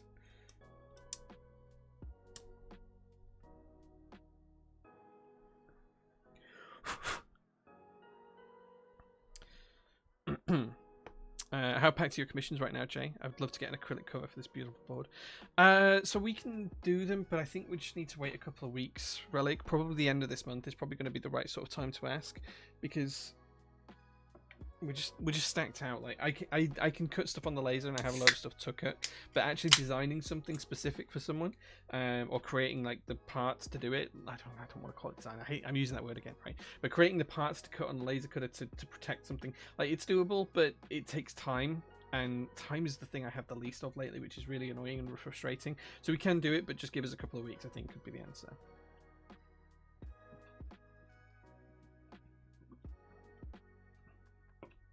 I know the feeling when you had an idea and then you see it in public. It happens. Like, I'm not like saying people are stealing ideas or anything. That's not what I'm trying to say at all. A lot of the stuff that I've said has just happened. Like, some of the, in fact, I probably have the list on my phone of these key sets. Let me see if I can find it. So, let me see if I can still find it. I'm pretty sure I saved it in my to-do app. Let me have a look. I might have deleted it all, actually. That's that. Okay. So this is the list, and it's here. I'm reading off the screen. GMK Green Alert and Pink Alert. I think both are being done separately now. GMK True Solarized Dark, which is now being done in DC, is now being done in DCS instead. Okay, so this one I won't say what it is, but GMK OC. That could come back. GMK Daylight Rainbow, or which I used to call Bright Rainbow, that will happen. So GMK Midnight Rainbow and GMK Daylight Rainbow will happen. Just waiting for the GMK Qs to come down. Okay, so this one's happened as well already, but PBT Honeywell, it's been done since now. There is another one, GMK Highlands, and then GMK British Racing Green came out and kind of stole most of the colours for it. I say stole, it's not really stole. So the other one here is a dark version of GMK Hyperfuse, which I don't think has been done, but it probably wouldn't be very popular. And I've also called it, I've also done one for Dolch Fuse. And then I have some other ideas on things I want to do for desk mats, which are certain patterns that overlay and stuff like that. So that was the kind of list that I came up with. And the date on this list is, let me see. So the date on this list is the 5th of January, 2018. That's when these ideas came out. The 5th of January 2018. That was when I decided that was some of the things I wanted to work on. So at that time, I don't even think we'd run GMK Midnight Rainbow. I think that was still, I think the work was done to get it to run, but it was still in the pre-production phase, pre-group buy phase, I think.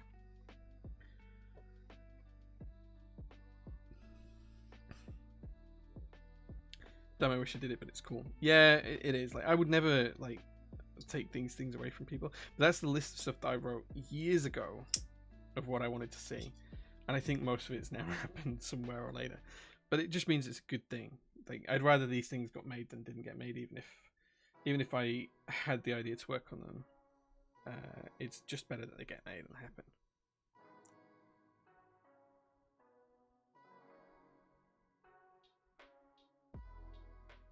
Okay, we're almost there with the diodes now. Not too much longer. And then once we've done with the diodes, we can start to move on to some of the other bits. I feel like we've been soldering for like an hour now. We've not even done all the diodes. It's kind of crazy.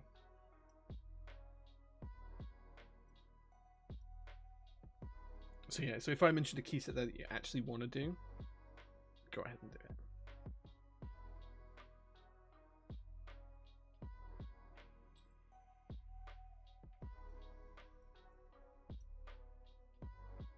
Okay.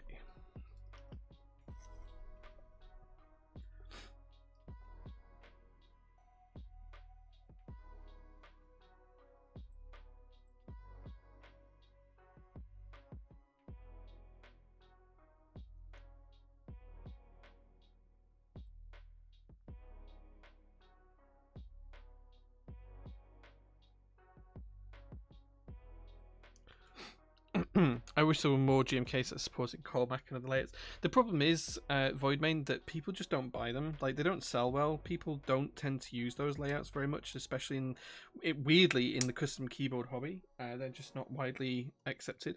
I always liked Workman layout, but nothing supports it. You'll tend to find that you're more likely to get support for it in cat and cam sets, though they tend to offer pretty good support for alternative layouts, so you might want to consider those. There are some GMK Colmac sets though. White on Black definitely has a Colmac set because I have it somewhere. I do have that. Or maybe it's Colvrak, not Colmac. I can't remember. Maybe it's Colvrak, like Colmac and Dvorak mixed together. I still like my idea of hot swap socket that I told you about, and I'm hoping someone else does it so I don't have to pay for development costs. Yeah, they're not cheap, what you wanted to do. Especially when there's others already on the market that do a similar job, but not quite the same.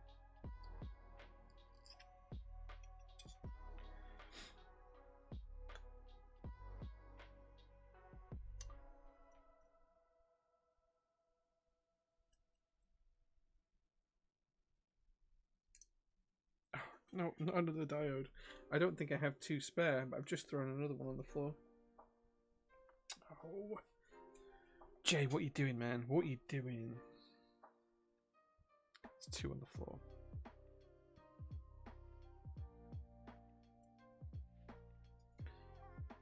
It doesn't look like there's going to be enough left. 1, 2, 3, 4, 5, 6, 7, 8, 9, 10, 11, 12, 13. 1, 2, 3, 4, 5, 6, 7, 8, 9, 10, 11, 12, 13. Yeah, we only had one spare diode on this. No! I'm going to have to dig the ones off the floor out. In a little bit. Diode searching stream. Yeah, I'll find it. I'll just get my phone torch out and they'll show up quite easily, I'm sure. Just because it's dark, because the stream lights are focused so heavily on the desk, it just makes it really dark elsewhere in the office. Come on, you want to solder? I can see.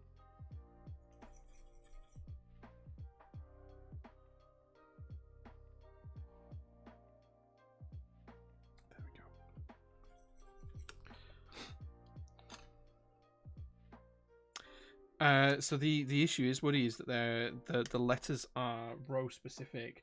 So the tiers of the row, the shape of the keycaps is different per row. So if you move, for example, the Q key down, you would see that it's different in terms of height for most things. So anything that's sculpted like Cherry or Signature Plastics SA or DSA, sorry, not DSA, DSA is flat, but anything that's a sculpted profile, cat,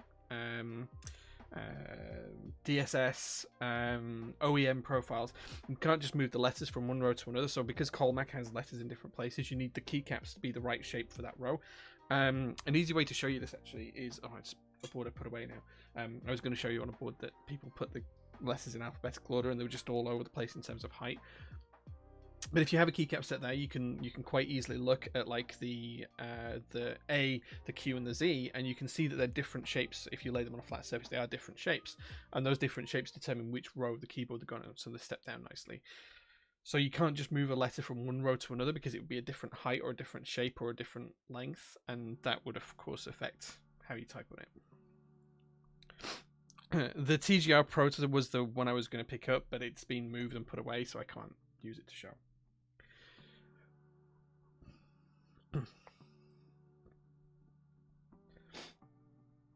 Zinette, good night. Have a good day tomorrow. Thank you very much for being in the stream. Appreciate that. Keycap support is still a struggle for a lot of layouts. It is. It's just because people don't tend to buy the niche layouts. Like ISO, it's a struggle to even get ISO support in some key sets. So I feel anyone that's struggling to get what they need, because I struggle sometimes to get what I need.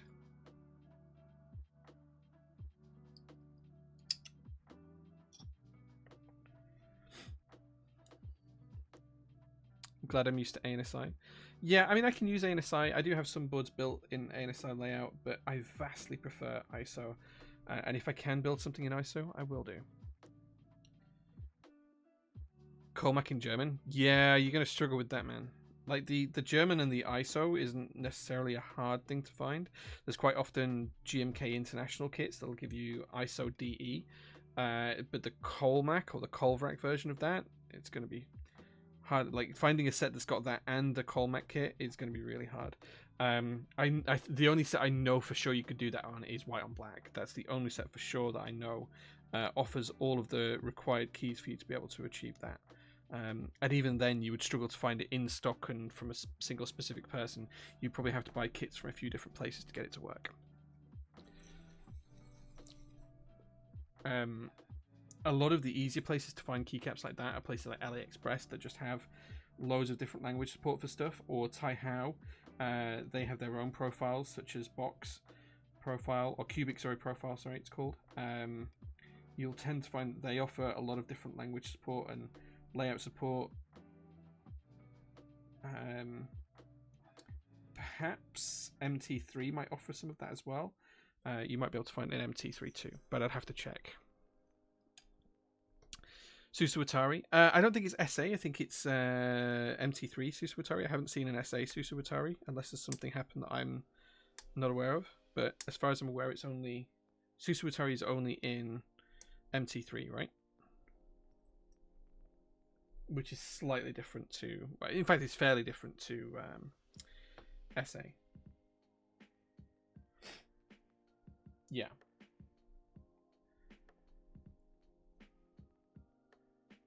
I do have Susuwatari here, actually. I don't think I have the Nordic kit for it, which has German compatibility, and I definitely don't have the Colvrac, but I'm pretty sure I've got the UK ISO keys for it. I haven't ever actually used it in a build, though. It's still set in the boxes. I think I've got some of the miscellaneous keys for it as well. Some of the, like, not novelties, but like accent keys as well. Winky, hey man, good to see you, dude. Whenever I see your username, dude, I think of the nursery rhyme Wee Willy Winky, because it's Winky and Winky. UK ISO comes with base Susuwatari. Yes, I think it does. I think you're right. I think it does. A lot of MT3 sets are good for UK ISO. It's another diode on the floor, isn't it? Lissai. Right. Okay. I'm gonna do a diode finding mission now before I get any further. Before I solder these ones in, I'm going to find these diodes that we've dropped because I am going to need them. So I'm going to get my torch out. I'm going to find them just under the edge of the desk. Right, okay, I found one instantly.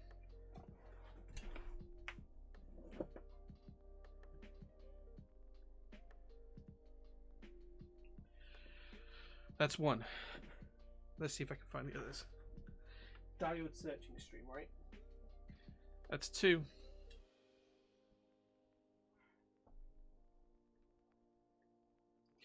That's three. There we go. Diode searching done.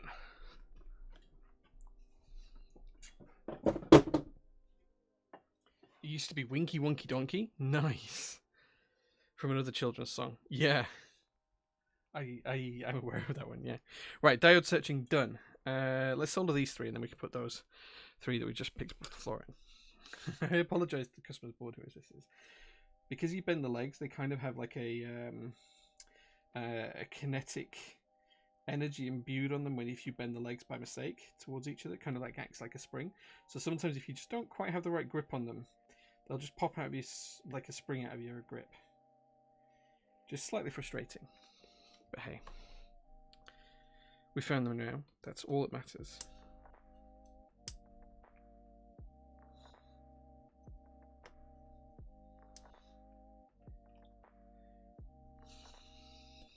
There we go. Looking good. Right, let's pop these next ones in. What's my favourite vintage boards in terms of looks? The old Commodore boards. So you used to get these Commodore boards that were MX switches, MX blacks with GMK what is GMK keycaps now? Cherry keycaps, and they were divine. They were great to type on. They looked fantastic, and I have 3 of them. 2 of them. I gave one away to James AKB a few years ago, but I did have a couple of them at one point. I think I still have 2. But they're amazing. They have XT columns, and they look good. They were actually one of the biggest inspirations for the JO2. Sorry, the JO1. The original JO1 was that was the board that inspired it. EPB to Kavala Kolvrak. Yeah, I think we have that in stock as well. Well, not in stock yet because it hasn't shipped, but I'm pretty sure we sold it here in the UK as well. Let's have a look. Kavala. Yeah, EPBT Kavala. And Kolvrak kit. Yeah, so here you go. This was it on our website. There we go. Did I ever do an Alps build? Voidmain, I've done a ton of Alps builds in the past. I have a lot of Alps keyboards. One of my favorite things. In fact, we talked right at the very start of the stream about how we're going to make an Alps PCB and plate for the J1, and I have the prototypes here. I showed those right at the top of the stream. So yeah, Alps is a huge thing for me. Right, okay. So we've just got 4 more left to do. So I'm going to put this one in, and then we'll bend 3 more.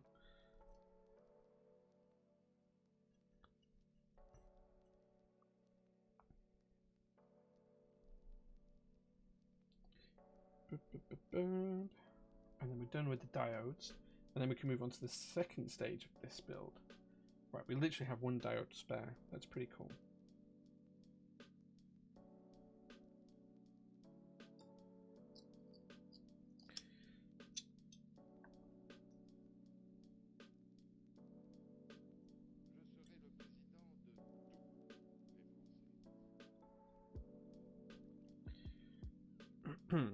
But yeah, Brown Alps are probably my favourite switch. SKCM Browns, they're probably my favourite switch of all time.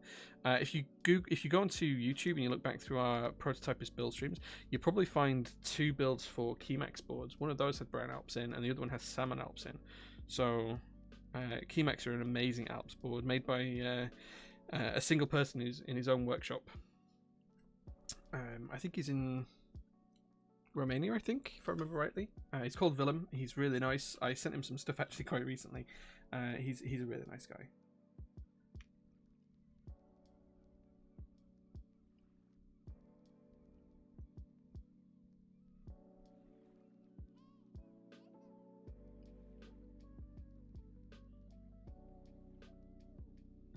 There we go. Okay, so that is all of the diodes soldered in. So I will show you how neat this looks. It's pretty neat. I'm pretty happy with it. Hopefully Relic, who owns the board, will be happy with it as well. I'm sure they'll tell me if not. We do need to clean up the backside where you can see the yellow blobs. That's just resin from the flux, so we'll get that all cleaned up. But here we go from the top. This looks all pretty neat and tidy now, right? These are all pretty level. Camera, please, focus. There you go.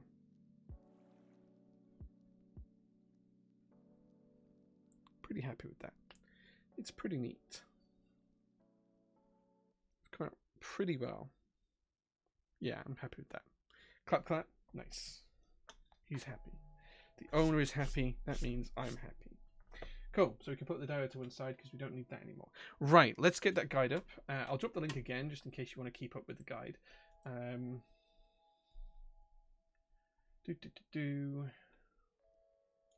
So this is the guide, and we're going to move on to the next phase of it now. There we go. That's the guide again. So we're now on page 3, step 2. Solder the 3 10k ohm resistors, R4, R5, and R6. These components have no specific orientation. Right, so let's go up and have a look and see which of the 3 10k ohm resistors. So they're brown, black, red, and brown. Okay, so let's see if we can find them. It's not those. So it must be some of these. Let's see if we can find it. Well, there's only 2 of those, so it can't be those ones. And there's only 2 of those, so it can't be those ones. So there's these 3 here. So let's see if we can figure out which ones these are. So colors should be brown, black, red, brown.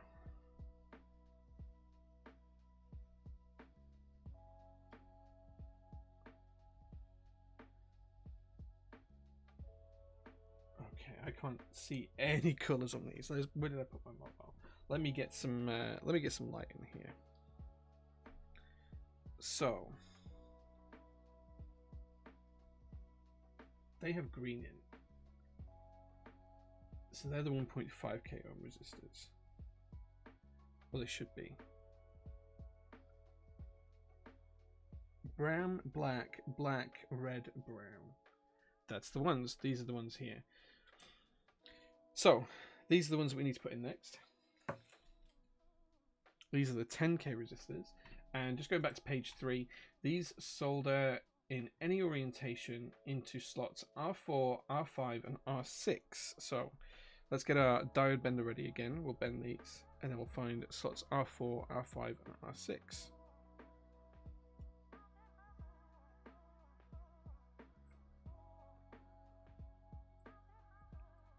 That was too much to hope that the tape would have held them in place just in the right positions. Come on, there we go.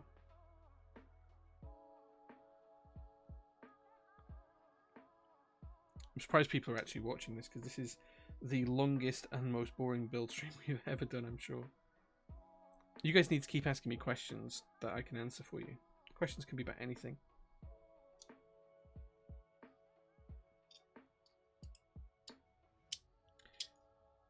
Okay, there we go. Right, so these can go in any orientation in R4, R5, and R6. So let's see if we can find those. R1, 2, and 3. Okay, so found R4.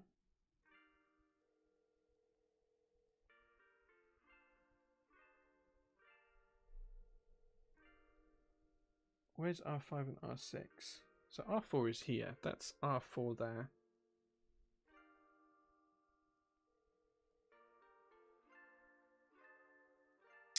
R5 and R6. Okay, I found them. So let's put all 3 of these in. I'm going to try and make sure the orientation is the same, even though it doesn't need to be because these aren't orientation specific, because they're just resistors. But I'm going to try and make sure that they're the same, just from an aesthetic perspective.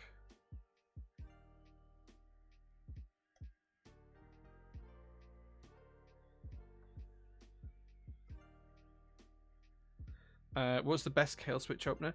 The one that I've found best, JazzDev, is the Nutcrackers, which we have in stock right now. Those are the ones that I found best. But your mileage may vary. So I don't want to tell you something and then you think that's gospel truth because, well, we all have different opinions. Okay, so that one goes in to there.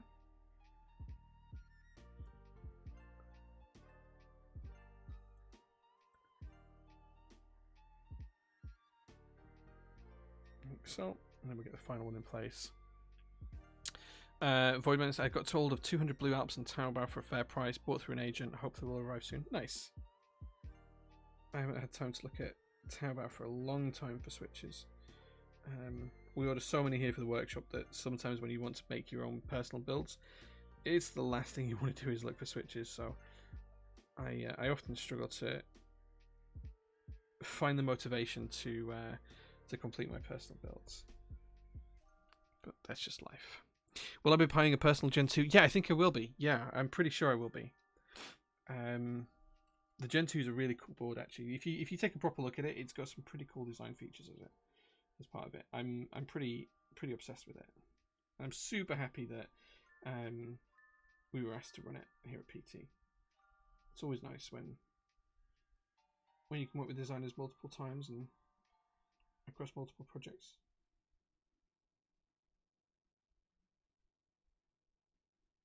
Okay. Right, that's those 3 10K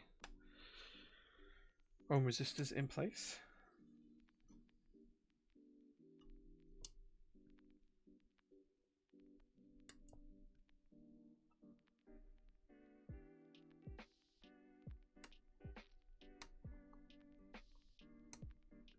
Flush cutters for the win.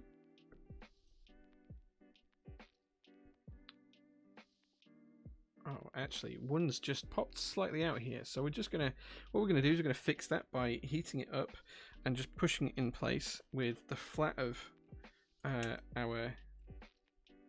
So what we're gonna do is we're gonna take the soldering iron, heat it up from behind, and we're just gonna push it into place using the flat of our.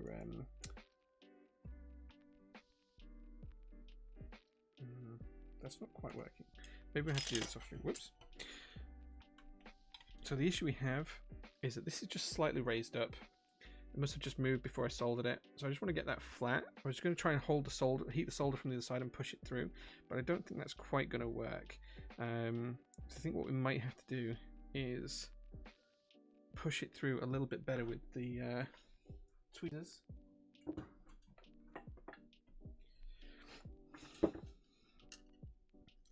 Maybe if we hold onto the wire here and push it through, it might go a little bit easier. So this is where I need a pair of helping hands that can hold a PCB, but I don't have any to hand. Haha, but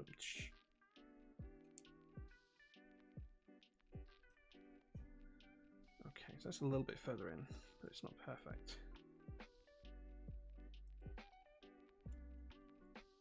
Come on.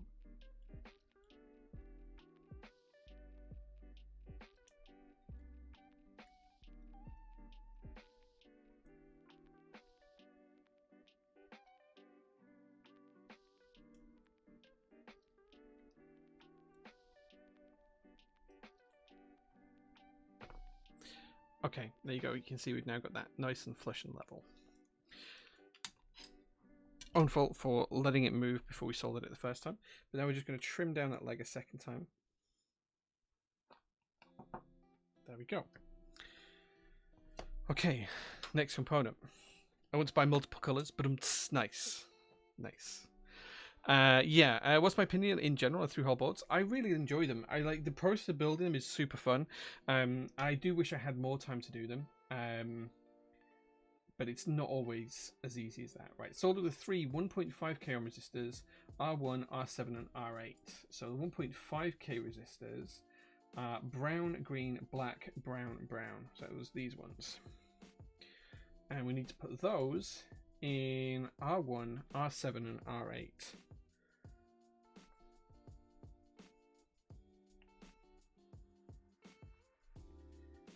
Okay. So let's have a look at that. R1, R7, and R8. Do you know what? I'm just going to bend around this on here this time. Incredible. Incredible. Thank you so much, WebDevFreak, for the follow. I really appreciate that, man. So what colours are you going to buy then, Fluffy Keebs? What colours of the Gen 2 are you going to buy? Right. Okay.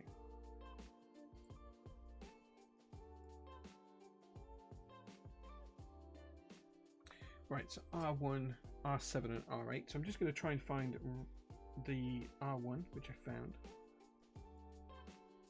And again, it doesn't matter orientation on these. That one goes in there. R7 and R8 I've also found.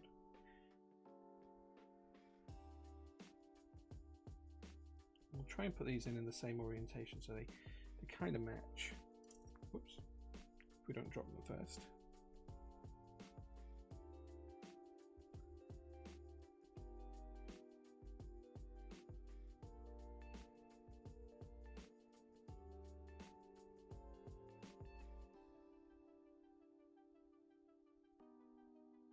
Yeah, I do think through-hole are a ton of fun to build. I think the biggest issue for me is often finding the time to be able to dedicate to building them, because they do take a little bit more work than a standard board. Not a huge amount more, but they do take some more work.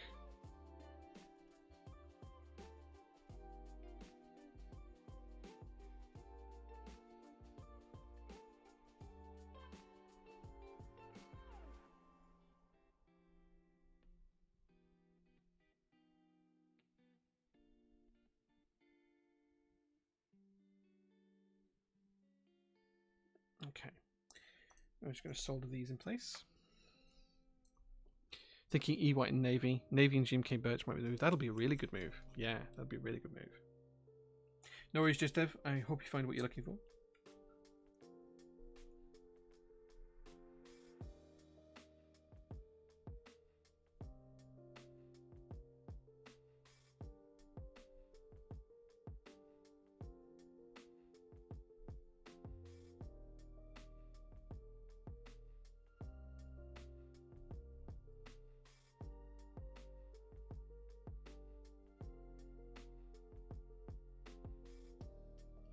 There we go.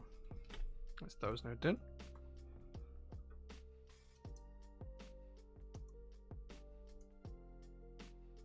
Thinking the clunker will be my first through-hole kit. Nice. Well, if you're looking for a through-hole kit, we do have Ginghams in stock. You can buy Ginghams in stock right now.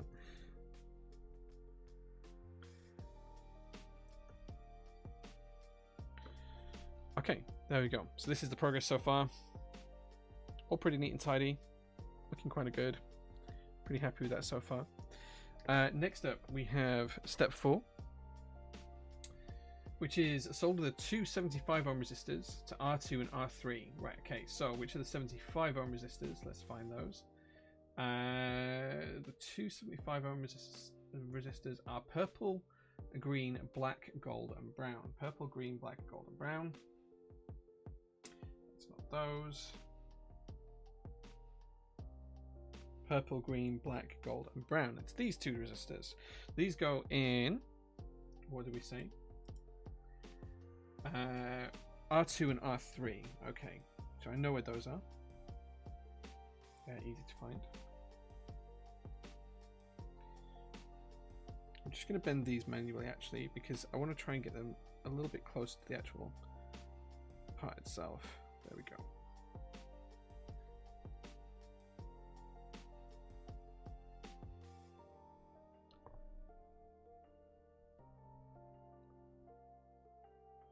That's one in.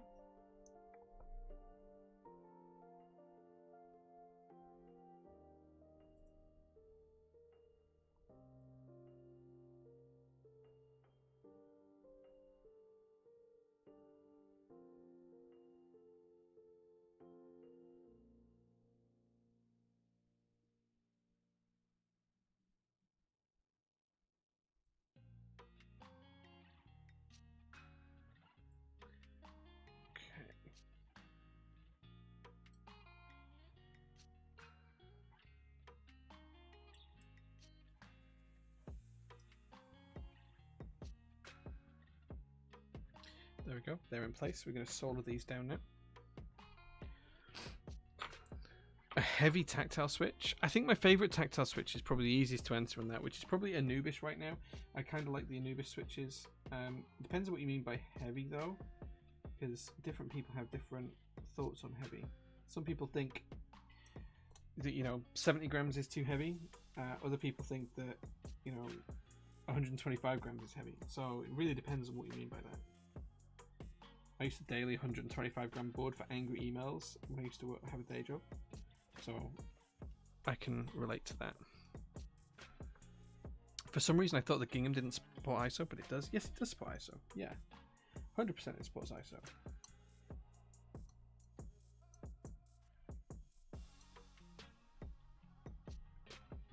This particular board will be built in ISO layout.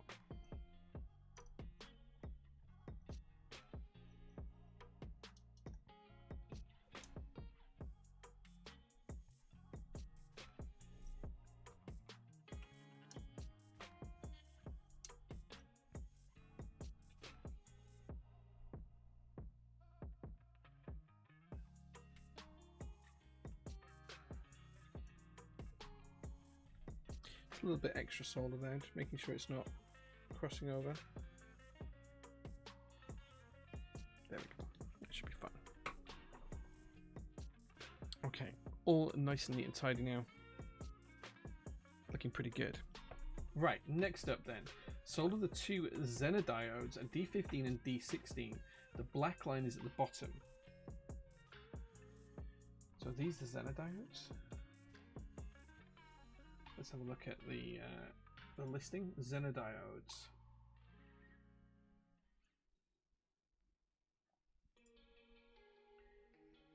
Loose pieces, so they're not those. Thank God it does. Using the N Pro 2 the past year, I can't wait to have ICUKs my daily again. That's fair, man. That's fair. Okay, so we have the Zener diodes. The black hole goes at the bottom. And where we're putting these again, let's remind ourselves. D15 and D16, the black line at the bottom. Okay. Get our diode bender back.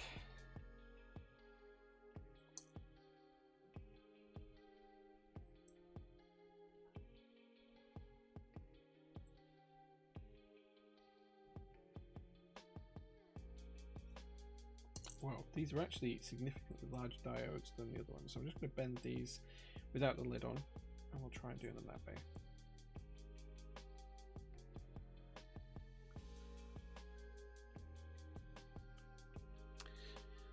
Sharp ductility, I mean, I don't mind 90 or 100 gram bottom out. I think I'd go for the Anubis if I'm honest. Okay. D15 and D16, black line to the bottom.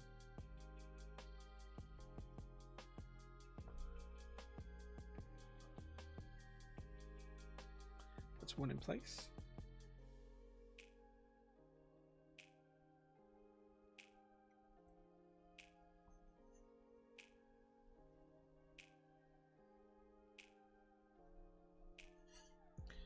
Solder these, and then we're good for the next step. Schrodinger's mystery switches. Yeah. If I never open my mystery switch package, they'll remain a mystery forever. That's true. That's true. Because we won't keep track of what we send everyone either. We're not going to like write down that we sent, you know, Fluffy Keebs 100 Zakus and J50 or 70 Parrot switches or whatever else. Like, we're not going to keep track of that. We won't know what we've sent you. Just that we have sent you switches. Other than the standard pictures that we take of all orders, because like we take a photograph of all orders before we pack them, just to make sure that we know what we've packed and shipped. If a customer ever comes back to us and says they're missing an item, we can check really easily and protect their order.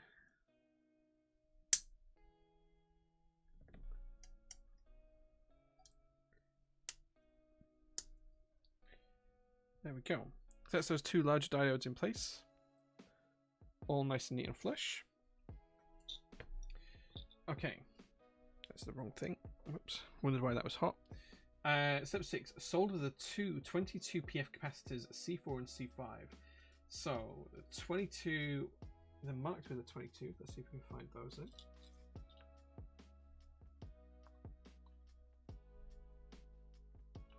So 104. So 104.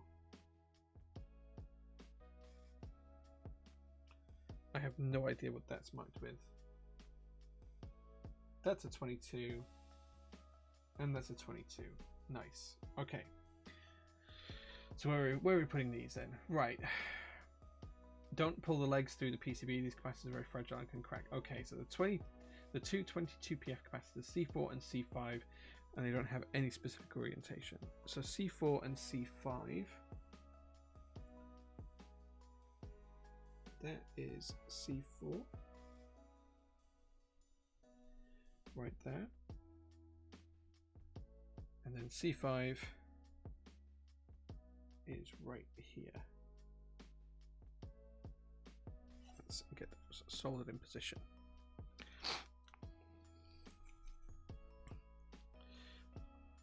Will they all be different? Paste code. What do you mean by will they all be different? I'm not sure what you mean. If you like, it says on the listing like you will get 70 or 90 or 110 of the same switch. If you buy 2 packs of mystery switches, you might get 2 different switch types. But 1 pack of switch will all be the same type of switch, if that's what you mean. It does say that on the listing. It's not like you're going to get like 70 random switches and they're all going to be a little bit different. Like you're not going to get like one alpaca and one twilight switch and one shrimp switch and all of this kind of stuff. No, you're going to get a pack of whatever is in total. Do you reckon you might do a build with KTT Halo switches anytime soon? Maybe. I was tempted to put them in my F1ATEX actually. My blue F1ATEX that I'm going to build soon. But I haven't decided yet. But they are really nice switches for the price. They're really cheap. And they're pretty nice switches. I'm pretty happy with them personally. Okay, so that's C4 and C5 done. Next is step 7. Solder the two 100 NF capacitors, C2 and C3. These components have no specific organization. 100 NF capacitors. Let's see what they are. Markings 104. Right, okay. So the 104 too. That's that one and that one. Those two there. They are going to go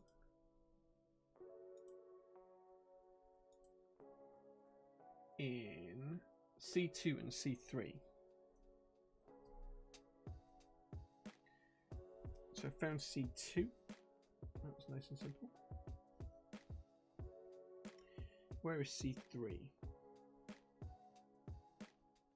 Okay, found C3 as well. C3 is there. In fact, let's do these one at a time so I can hold them in position and pin them down before we solder them.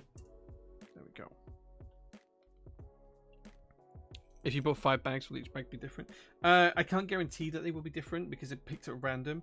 But each bag of switches will be the same switches inside. You might get some bags the same, you might not. I really don't know because it will be completely selected at random. We have a big box with all the switches in. We'll just grab bag 1, bag 2, bag 3, bag 4, bag 5. It could be the same, it could be different. It really depends on what we pick up at the time. I can't guarantee they will all be different, but I can guarantee they will all be randomly selected. And I think we're going to stream a little bit of it tomorrow. So if you want to tune in tomorrow during the day, we'll be streaming on this channel, and we will share some of the. We can't share like the order numbers or anything like that we're doing at this time, but we can share like what we're packing, as long as we don't say which customer it is or what the order's for or anything like that. We can say it's got like 3 bags of mystery switches in. That's fine. So we will share some of that next week. Tomorrow actually. Tomorrow we will do some of that on stream. On this channel we'll do a workshop stream. So you'll see the actual workshop. We'll do it out in the workshop that's behind me. And yeah, it'll be good fun. I think around maybe 11 AM tomorrow morning. Okay, so we've done those. Soldered the electrolytic capacitor C1. Negative goes to the top. So I think this is C1. I think this is C1. I think this is what it is. Let me just check.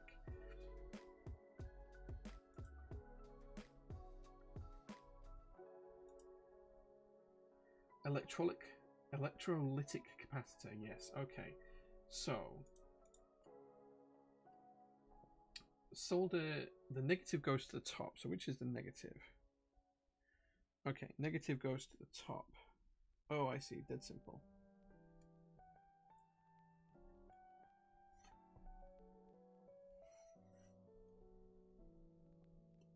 Okay. This was actually way easier than I thought it would be to solder. This particular component. I thought it was going to be really difficult to see which went where, but it wasn't.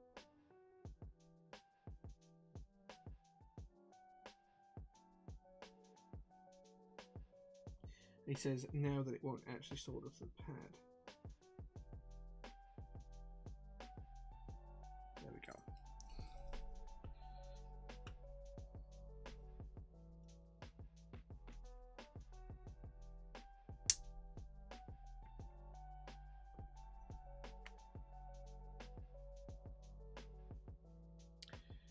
Okay, that's that in place.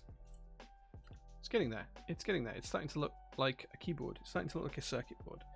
Okay, so the fuse F1. This component has no specific orientation. Okay, so let's go back and check which is the fuse. Fuse F1.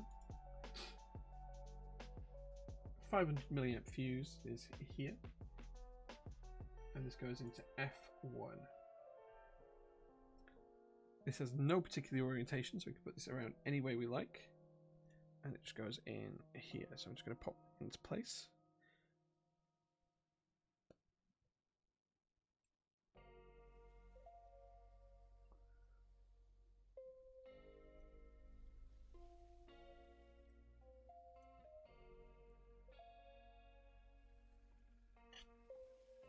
And we'll just quickly solder that. Just ordered 110 Anubis from your shop. Let's see how the Brexit thing will influence delivery to Germany. Thanks for your tip. No problems, man. You won't have paid VAT with me, so you will get import duties.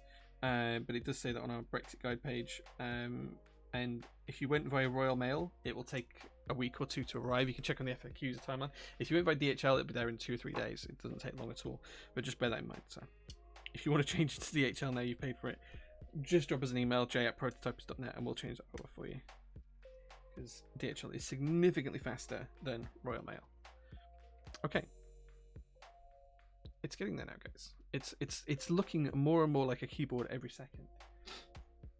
Okay, step 10: solder the 2 switches SW68 and SW69.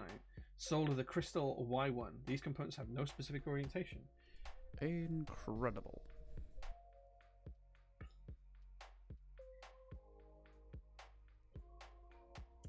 I'm just going to pop the switch in place there for the boot and the reset. Where's the other switch?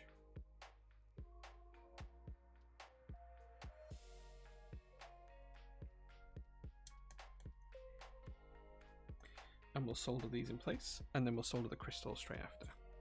DHL is the best. Oh, they have a crystal. That is pain. It should be okay. Not gonna lie, kind of surprised the newest didn't fly off the shelves considering the amount of time you've been tagged for them on Discord. Yeah, we did buy a fair few of them, so I'm not totally surprised that they didn't go straight away. But incredible. Yeah, people say they want things, and then when you have them, people sometimes don't actually buy them.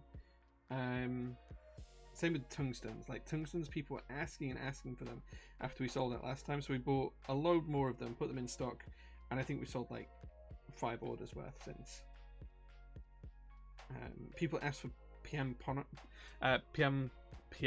Duraclinears, so we stocked a load of those, and we have them for like £2 cheaper for 10 than anywhere else in the UK. I think they're £8 of them in other places, and we have them for like £5 for 10, and no one buys them. Like they just don't sell. So what people say they want and what they actually want are usually 2 different things.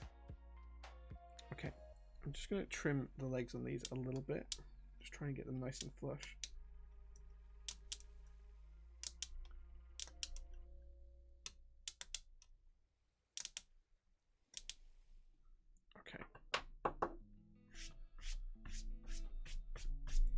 There we go. So the next thing to do is put the crystal in. The crystal sits right across here. The crystal does not have a specific orientation, but it does has a number on. So it'd be nice if the number was the right way around. So that's what we're going to do. I'm going to pop it into place like so. Okay, so I am going to just slightly solder one leg and then push it into position while heating the pad up. And then I'll solder the second leg in because it's just going to drop out of position if I don't.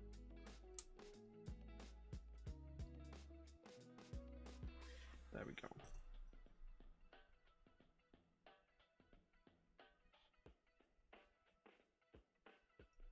Cool. Very excited for CRP R4 to arrive. Do you know if there will be any extras? A few kits I regret picking up. Everything has extras, so yes, there will be extras. I bought a lot of tungstens though, so it's nice. Thanks, man. Thank you. We have so many switches here at the workshop. Like in mystery switches alone, I think we sold about 250,000 switches, 250,000 switches. I think we have like 5 times that in the workshop. It's nuts. We have a lot of switches. But yeah, there'll be extras of all CRP. Most of us only want the switches that go out of stock. Big FOMO. Yeah, like as soon as it's out of stock, you don't want it anymore. Just to show you what we're working with so far. Everything's looking good. It's looking nice and neat and tidy. Okay, next step is to solder the USB socket. I'm going to leave that till last, I think, because it's USB-C, and I've never done a USB-C socket before, so I'm going to put a lot of flux on that, so we're going to do that last. I think the last thing, yeah, we'll do that last. We'll put the chip sockets in next.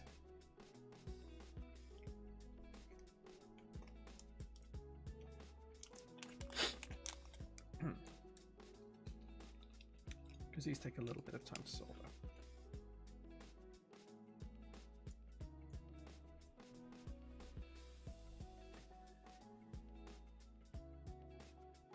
Solder the LEDs in as per the picture as well. Okay, so we'll do the chip sockets first, and then we'll do the LEDs straight after. So what I'm going to do is I'm just going to put the chip socket in place, and I'm going to solder one pin. In fact, let's see if we can't use a little prop here just to lift it up, because they actually want to sit lower than some of the components. So I'm just going to solder one pin, and then it's held in place, and then I'm going to push it into the correct position. I'm going to do that on both of them. So just going to solder one pin. And solder one pin, and then what I'm going to do is I'm going to heat that pin up as I push it into position so that it's all set nice and neat and even. That's good. And we're going to do the same on this one.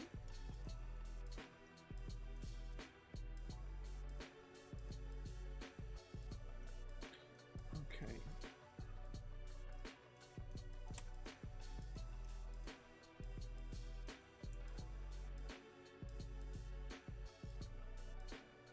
There we go. So they're now all sat in the correct position, and we can now solder them in place for all of the pins nice and easily. What we're going to do is we're just going to solder the direct opposite pin for it, push it down so it's nice and firm, and in position, let the solder cool, and then it's just going to hold everything in place just a little bit easier. And make sure that they're all nice and level now. We're looking good. So we can solder. Yeah, we sold 250,000 as the mystery switches this weekend. We're just soldering each pin now of these sockets.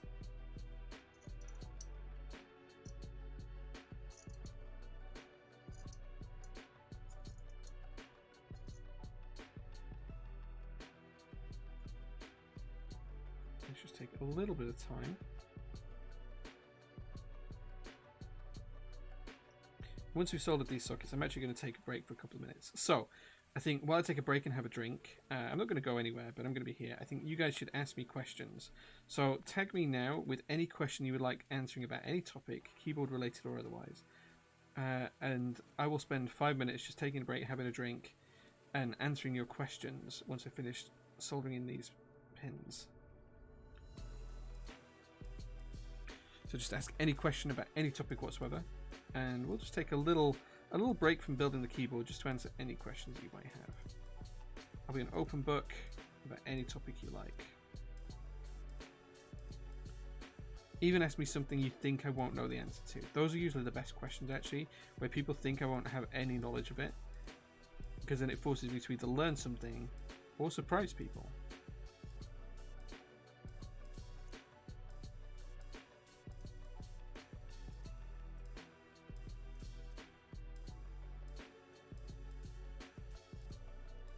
Okay, that's all of the pins soldered.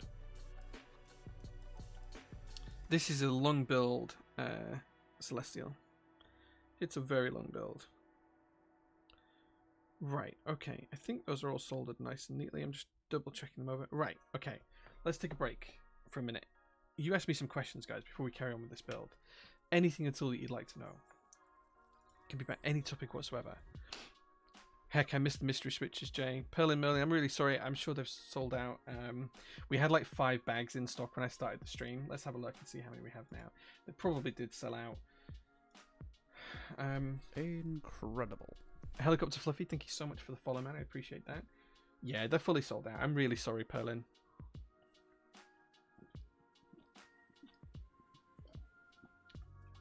Like, we had a load of them, and we will do it again in the future, but it doesn't surprise me that they're sold out. Minus 10 bags. No, you can't buy negative numbers of the stock we have. Like, it's not going to go into negative numbers. I wonder if anyone bought a Sagittarius, because we did say if anyone bought a Sagittarius before midnight tonight that we would refund the shipping for them.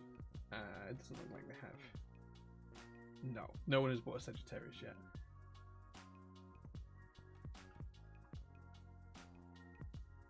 So there we go.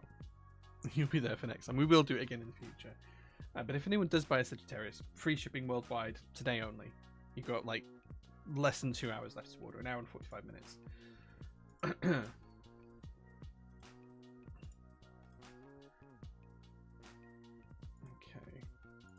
Apparently something of mine is shipped as well by SF Express. No idea what that is.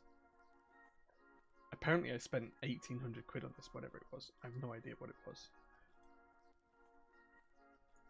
It's in Thai. I don't read Thai, so I'll have to decode it later on. Right, okay. Is it midnight to the local buyer or midnight to you? No, midnight to me, like an hour and 45 minutes from now. An hour and 45 minutes. If anyone buys a Sagittarius, you get free shipping because of my grey hair here that everyone can see. My question for you, Jay, invest or overpay a mortgage? Oof. So mortgages are a tricky one. A lot of people say you should just try and pay off your mortgage as fast as possible, and I don't disagree with that, but I also think that sometimes you can get a better return on investment for your funds elsewhere. It really depends on what you're doing. If you're struggling to pay your mortgage and do everything else you can and you want to save money, make sure you've got 3 or 4 months worth of salary saved up. After that, paying into your mortgage is not a bad idea. If you've got plenty of cash though and you're not too worried about paying off your mortgage and you've got plenty of savings and you can do other things with the money, do the other things as long as they're sensible investments, because you're probably going to make a better return than on the house. So if you can invest and use that deposit to buy another house, to buy to let, maybe something you want to consider. Maybe not in this current climate actually, because there's a lot of negativity towards landlords. If you've got enough money, cash capital, that you can invest in stocks and shares and you can have a financial advisor, worthwhile doing that as well. But yeah, paying off your mortgage is a good idea, but only if you've got the means to live before that. So I would definitely agree with that. Maybe now you can look at the Sandglass Ergo. Yeah, let me take a look at the Sandglass Ergo. Drop a link in chat, Aeneas, and I'll take a look. Pashi, hey man, thanks very much for being here. Fluffy Keep says, you're older than me and I have more grey hair. I think your youthfulness' secret is no kids. I don't think I look particularly youthful. I think I look my age. I'm 37 now, nearly 38. I'm pretty sure I look my age, but yeah. Depending on your mortgage, you might be able to use overpayments to make a payment holiday, which can be helpful. Do any mortgages allow that anymore? I'm pretty sure that they stopped all that. I know when I worked at the bank, there was like a whole project to stop that being a possibility. So that might not be possible depending on the bank you're with. So I think it really depends. Looking forward to your mystery packs. Nice. We have sold out earlier on, so glad you were able to pick some of those mystery packs up. Let's have a look at this link. And I also sent the Sunglass. Oh, I have seen this. Yes, I have seen this. I think it looks okay. Like, it looks fine. The layout's kind of interesting. It's probably a little bit less aggressive than the Sagittarius, which is probably a good thing. I like that it's a TKL. I think the right-hand side looks a little bit weird. The arrows could have done with being just a touch further over. I would have probably put the control key another 0.25U to the left and had a 1U key underneath the FN key, and then you could use full shift. And I'd have moved the arrows over slightly so that they were in line with the others, if possible. Like, I'd have just moved it around just a slight bit. I'd have moved that control key over, and I'd have played around with the area a little bit. The rest of it looks pretty good though. It's probably like just not quite as aggressive on the curve as the Sagittarius. I don't like the fact that the top has the cut out in it. I think it would have been nice if it had been flat. But I can see how they've mirrored that on the wrist rest. Again, this is personal preference, guys, so I'm not one to talk to this. Relic, thank you so much for the gift sub. Thank you so much, man. I appreciate that. Static Age, congratulations. Let's have a look at the design. So I'm not going to look at the breakout of the design. Okay, so it's gasket mounted, 2-plate, 2 PCB kind of affair. All kind of makes sense. It's interesting how inside the bottom case they have the separator, the jagged edges between the two halves, that is actually present in the bottom of the case as well. Usually you just mill all of that out. That's kind of interesting that they've left that in. I like that it's a seamless design. The bottom piece that clips on underneath, it looks pretty smart as well. I like that. We've seen that on the Keycut number 2 and other boards as well. I built one recently that had that. What board was that? Oh, the Hidari had a similar sort of thing as well. So I think that's pretty smart. Lots of gaskets though. PE foam as well by the looks of it. Custom USB daughter board, actually. I can see that in the middle. Custom USB daughter board. Nothing wrong with that. If you need something that is customized to your shape, that's fine. just need to be wary that you can't buy universal daughter board to fit that. You're going to have to buy a replacement if that ever goes. The reason why I like the universal daughter board is because they're just so available. Like Canon Keys has them, and Novel Keys has them, and we have them in the UK. Loads of people have them, so if you ever break one, you can easily order another one, and they're open source. So if not, you could just go order some as well. You could order like 10 or whatever. So that's a good thing. Yeah, I think it's fine. Yeah, it looks alright. I don't like that top bit at the back. I know it's got like, I know it is flat and it's just the top case that's bent, but yeah, I'm not sure how I feel about that. It looks nice on the black and red one, but we'll see. When's the group buy for this? Has a group buy happened for this, or is it about to happen? I don't know. Nationwide still offer that to me. Yeah, Nationwide are building society, right? They might be a little bit more wholesome. Shall we say? I like the wrist rest personally. That's cool. Yeah, just bought a wrist rest for the spring today. Nice. I like the off-white color because it reminds me of the 90s ergonomic keyboards. Yeah. Why do designers not use the universal USB connector? So I think in this case they've done it for space inside the keyboard. Like they have a particular design and they want to make the layout how they want it to be. So they've used a custom USB daughter board rather than using the standard universal one. I think it's purely because it fits easy with their design philosophy, because it needs that long angled bit. They'd have to do a lot more milling, and they're probably just trying to save costs. It's cheaper to buy and design a different daughter board than it is to mill 1,000 cases with that whole pocket size. So they've probably gone for it for that reason, I would suggest.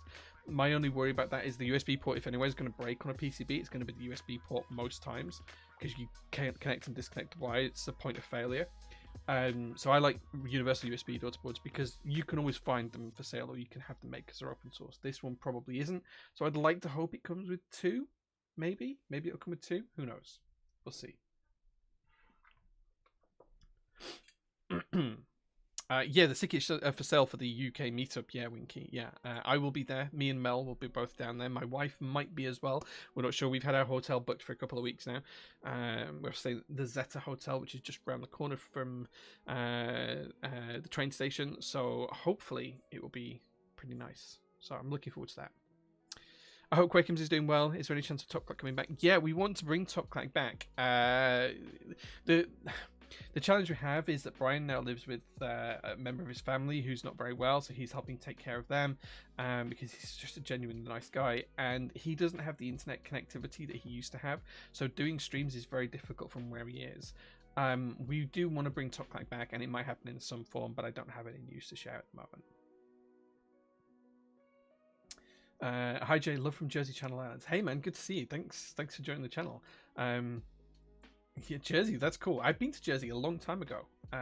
Yeah, I love Jersey. That was really nice. So fun fact. So I used to work for a bank, and we used to have 2 branches in Jersey, and one was open in the morning and one was open in the afternoon, and the staff used to literally walk from the one branch to the other branch on the island over lunch break. That's what they did every day. So they used to just walk from one branch to the other branch. Fun fact about Jersey for you. The only reason I ever learnt that is because one of the projects I was in charge of at the bank was rolling out Wi-Fi to all of the network. So you had like this on-net solution where it was the same network no matter which part of the bank you were in, anywhere in the world. And we had to roll it out to Channel Islands, and Channel Islands didn't have, or certainly Jersey didn't have the same agreement with BT that we had on the UK mainland. So actually putting the same Wi-Fi in was really difficult, and we had to have like loads. I can't remember the name of the company, but we had to have like a different provider there to create the back end, and it was really expensive to do, but we did it in the end. And then we rolled out iPads and stuff there as well. So yeah, but yeah, Jersey was cool. So we went there for that, like to check out the island and to check out how we would go for like business negotiations and stuff. We were there on the island and working out stuff where, and the staff actually walked across from one branch to the other. It was really cool. It was really cool.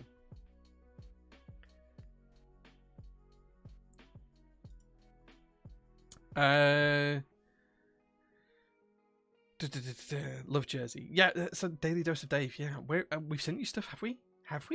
I mean, we've shipped so many places. Like, we've shipped to almost every country in the world now.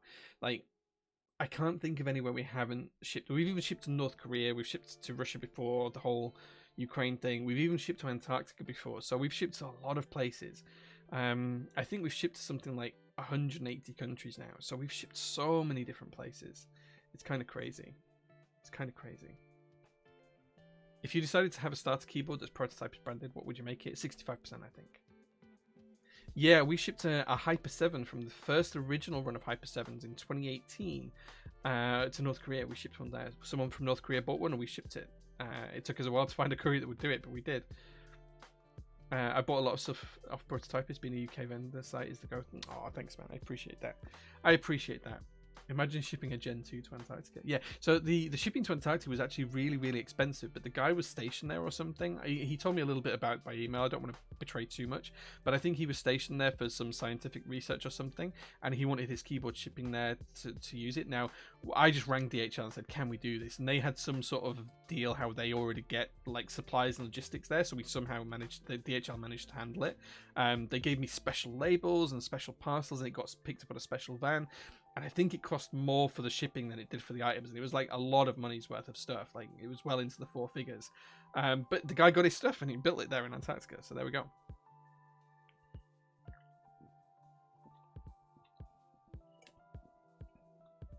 Right. Okay. We've had enough of a break. We've talked about North Korea and all sorts of stuff there. So back to the build. So we've soldered on most of the components. We do have a few more to go, and then we're going to do the USB-C last. So the next thing we have to do is to solder in the LEDs.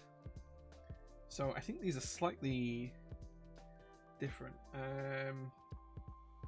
The long leg is the positive. Okay. Which is the positive one here?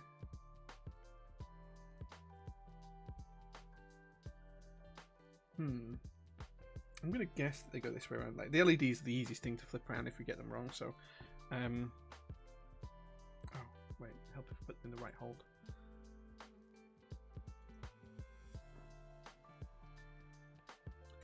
Let's do these one at a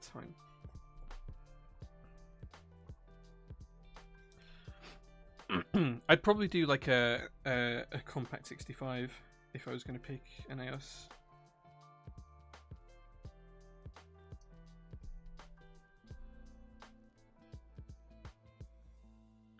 If these LEDs are the wrong way around, I'll change them later on, but I'm pretty sure that they're good.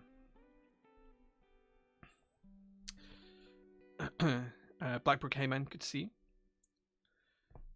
I've got my ticket added to my wallet in my phone. Nice. I know they're about to go for sale on Mechboards. Mechboards were testing the system a little while ago. I'm not sure if they're actually live or not yet, so you might have just dropped unlucky. But yeah, it won't be too far.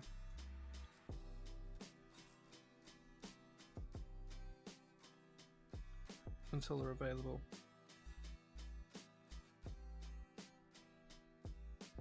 There we go. Excuse me. Did someone mention the Zeta as well? Winky said, oh yeah, the Zeta is so nice. Used to go for drinks quite a lot and I worked in the city. Yeah, so we've booked a room there for Mel and a room for me and potentially my wife as well. So we've got a room in the roof with the bathtub outside. It's weird. But yeah, it'll be fine. 65 is GOAT, to be honest. Yeah, have you thought about stocking leaded solder? Can't seem to find any good stuff in the UK too easily. It's actually not legal to sell leaded solder in the UK, so we can't stock it. Otherwise we would. Like, you have to have certain licenses to sell things with lead in, so like we'd be breaking so many laws if we sold it. Like, yeah, it's just not even worthwhile considering, to be honest with you. Okay. Right, okay, so we do have some little bits left over. We do have some R9 and R10 resistors. They're not in this guide. Let me see if I can find it. Let me see where I've missed it.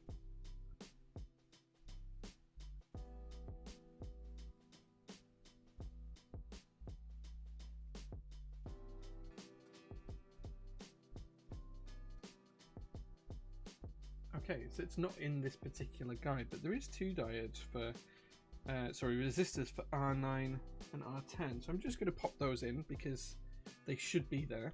So perhaps I'm using an outdated guide, maybe it's something like that. Let's get our diode bender in place. So we're just going to pop these in.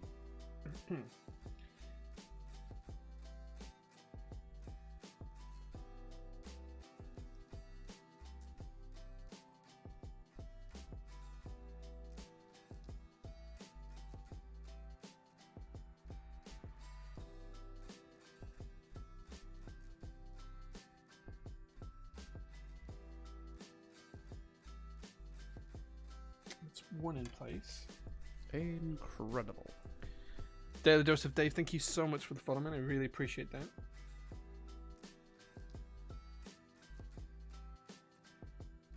Okay. I think I must be following an outdated guide because I don't think it actually mentions USB-C in this guide. I think it mentions USB Mini.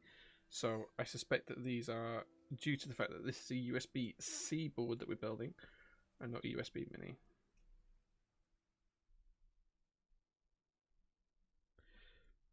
Okay. Try eBay for leaded solder. Mine came from Poland. Yeah, you can get some on there. Yeah, so there's stuff around the lead content that it's really difficult to legally sell in the UK. Obviously people do. I don't know how they get around the rules, but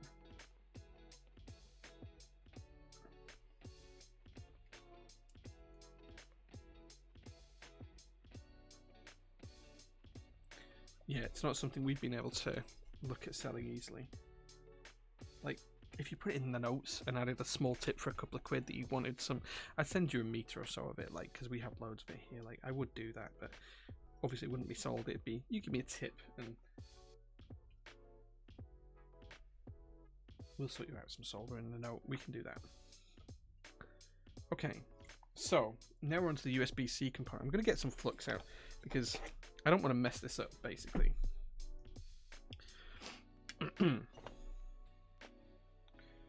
This is basically just a flux pen. Just helps the solder go to where it's supposed to go.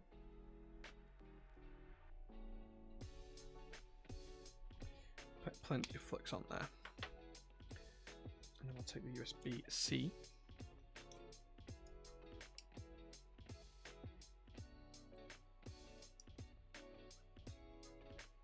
Yeah, Winky, don't be sharing the venue, please, because it is secret. It's just easier to solder, Celestial. Like, because of the lead in it, it just melts easier and it goes together a little bit easier. Right, I think the USB needs to be on the top for this. Let's just check.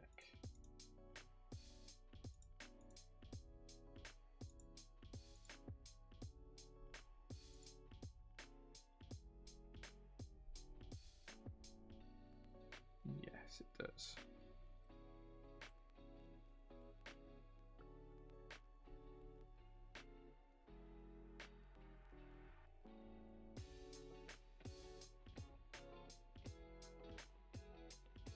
Okay, I'm just gonna use a little prop to keep this in place. And then we're going to try and we're going to solder the 4 pins that hold it in place first. We're going to solder one. And then we're going to just make sure that that's in place with heat.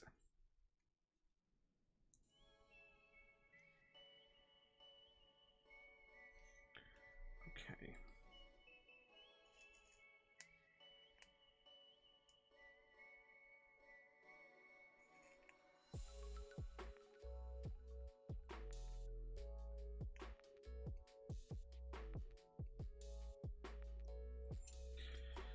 Okay, now that's in place, we're going to do the difficult bit. And we're going to solder all of the pins on the USB-C. We're going to try just do some quick drag soldering on this. It should be okay.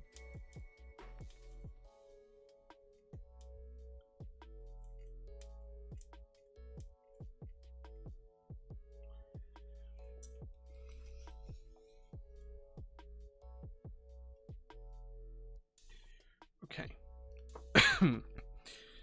There we go, and you can see now that all of the pins on the USB-C have been soldered. And they're all nice and neat and tidy. None of them are overlapping, none of them are touching, I don't think. So we shouldn't have any shorts on that.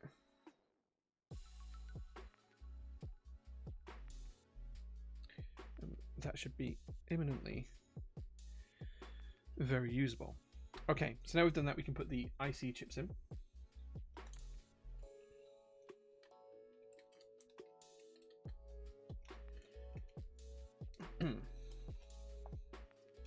The U1's semicircle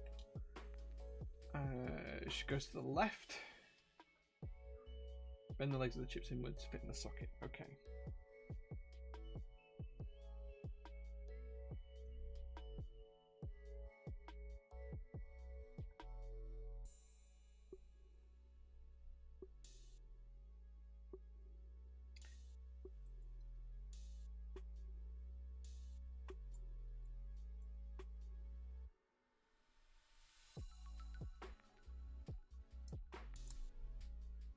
I hate putting IC pins in. And this is the bit I'm never very good at.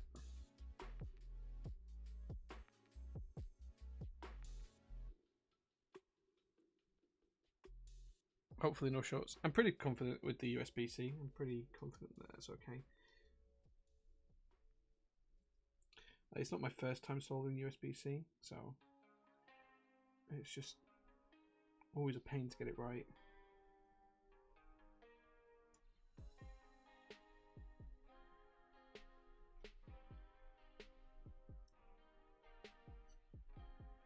I really dislike putting these in though.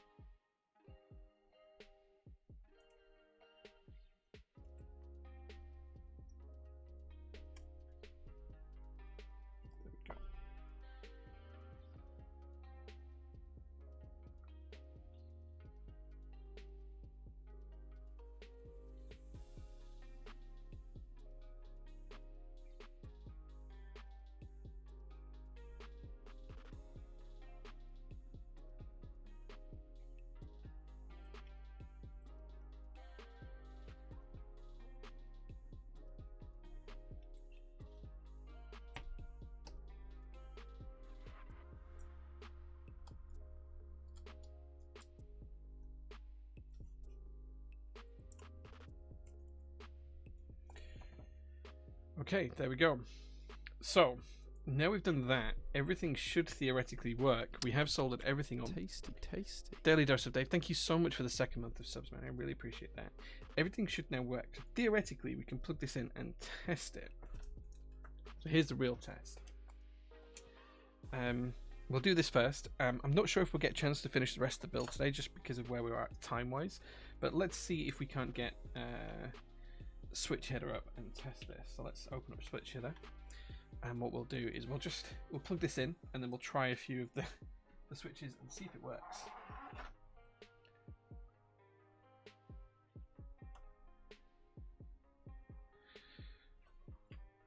Okay, so let's see if we get anything from switch header.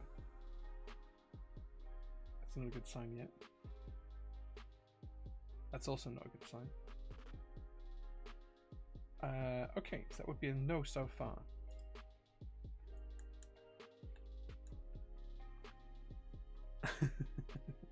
Yeah, I don't usually test PCBs. We're not getting anything out of it yet. Now, it could be that I've just soldered something slightly wrong. It could be 1001 things. Okay, we're not getting anything on switch header. Let's just double check this USB port. Yeah, it should light up. Now, I'm pretty sure that this is all soldered correctly.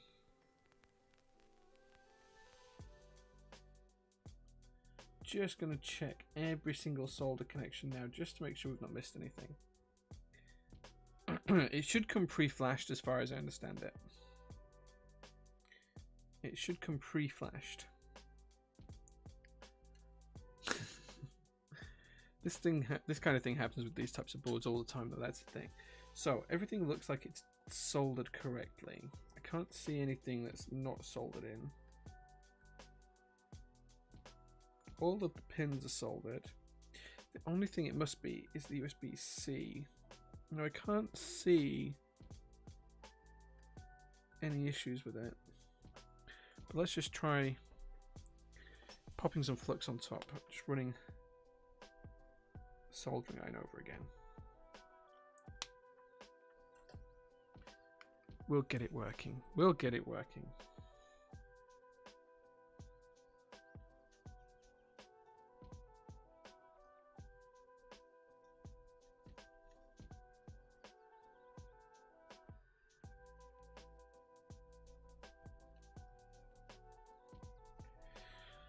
Where'd the solder go?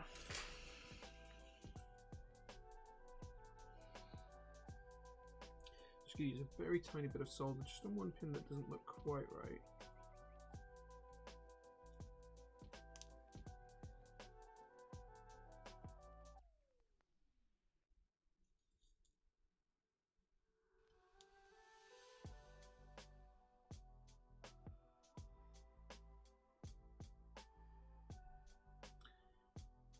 Okay, everything looks okay there.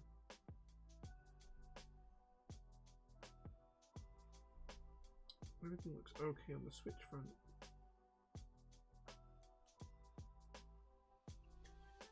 There isn't anything that we haven't soldered in. All of the diodes are soldered in correctly. They look good. All of the switch pins are soldered in correctly.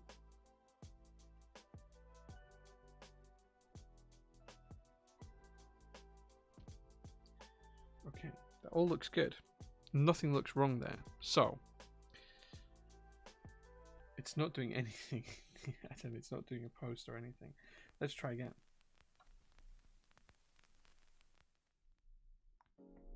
It could be that it's just not flashed. Yes, we're not getting anything in switch header at all.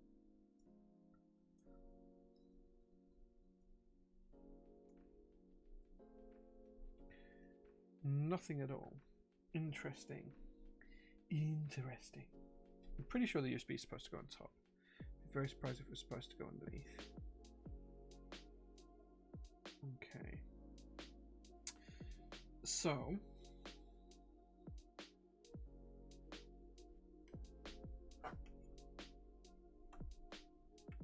let's try and get up some other software. Let's try Q&K Toolbox. See if Q&K Toolbox sees it. Let's open this up. Uzrites, thank you so much for the follow, man. I appreciate that. Right, let me share that as well. If I just change switch header actually over to it. Yeah, that's that one. Let's just change this over to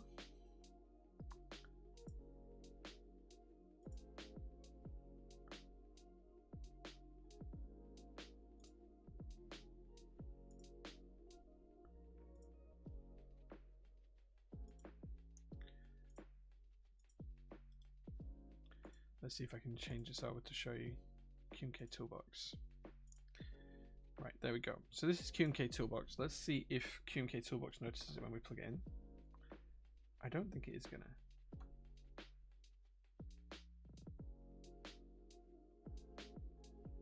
Yeah, okay, so we've got no recognition here at all. We definitely put the chips in the right way. Let's just double check that.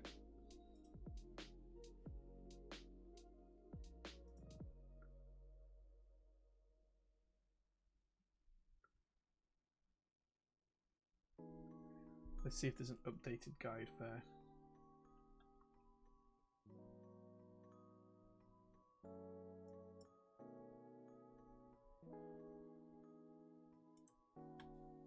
Let's see if we can find the build guide for the USB-C manual. See if we've got something slightly wrong here. No, let me have a look at that. Let's have a look. Oh, it's the link I've just opened actually, yeah. Let's see if we missed anything.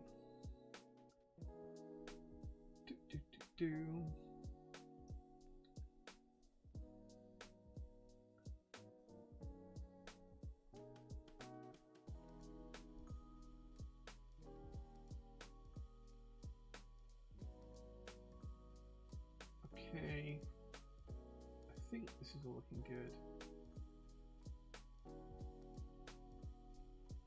Just going back through and checking everything that we did.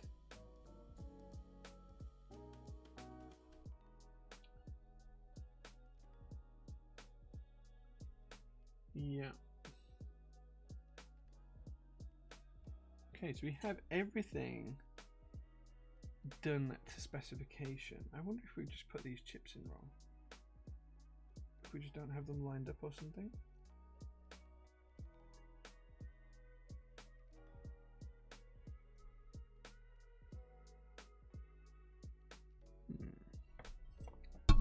Oops. I have an idea. Just go home for today. No, no. We'll get it. Is it chipping at Mega? It is, yeah. I'm just gonna lift these out and just make sure we haven't bent a pin or something so it's not connecting.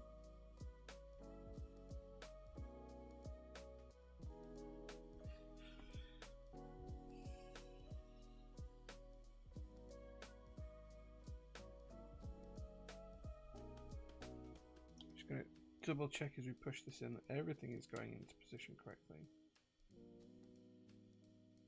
And it is. There we go.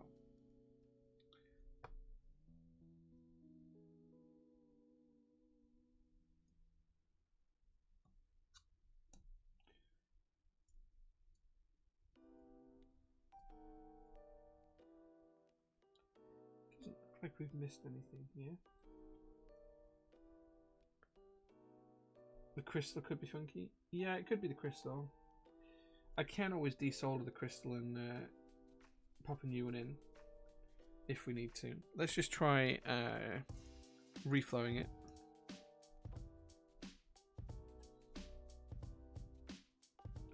Because there isn't the hugest amount of solder on it.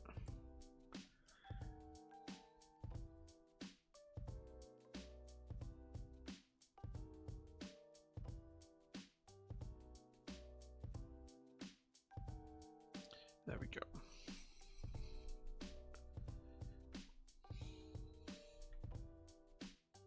The only thing I can think of if this doesn't work is that it's USB-C. It just doesn't like it. Let's just try for the complete and utter clarity. Let's just try another cable because that's always a potential.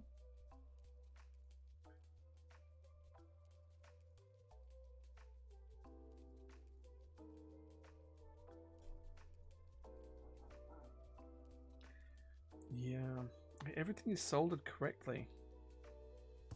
The USB-C is definitely in place properly. There is nothing shorting out on that USB-C.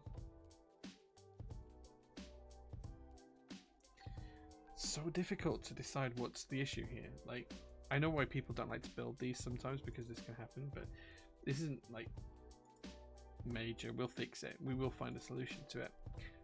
Even if we have to go through and resolder everything. Because all it could be is it could just be one connection just somewhere on one of the pins, for example, on the IC ports here and here that just aren't quite soldered correctly.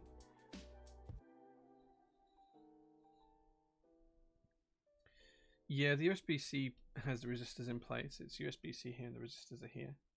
They're there. So everything's in place. We definitely soldered those in as well. Yep.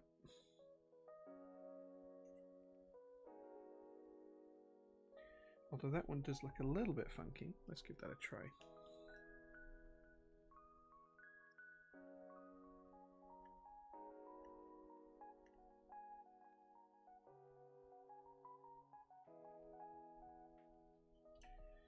Just put a little bit more solder on this.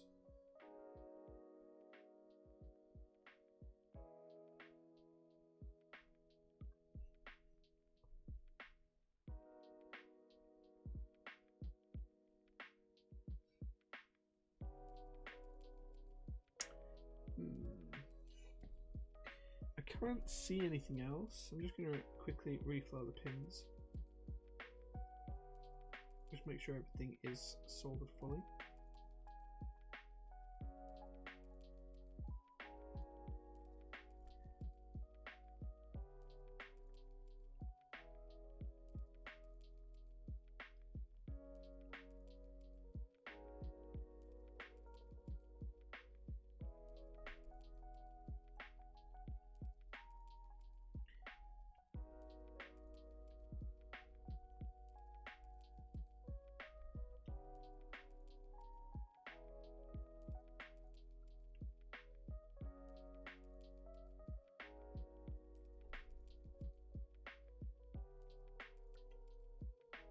basically we're just reflowing everything right now just to make sure everything's looking okay.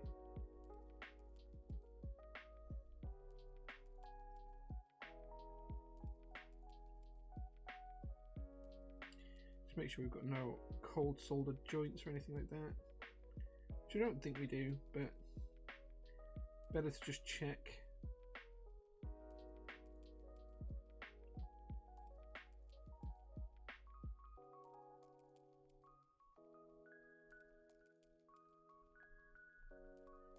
That's all good there.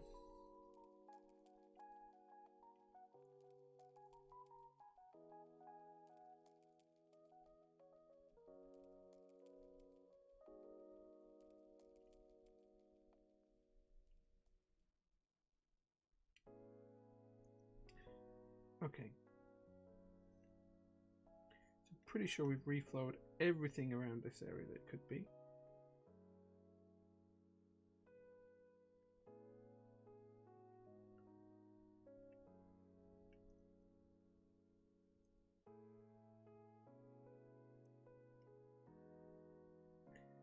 Okay, let's give it one last try.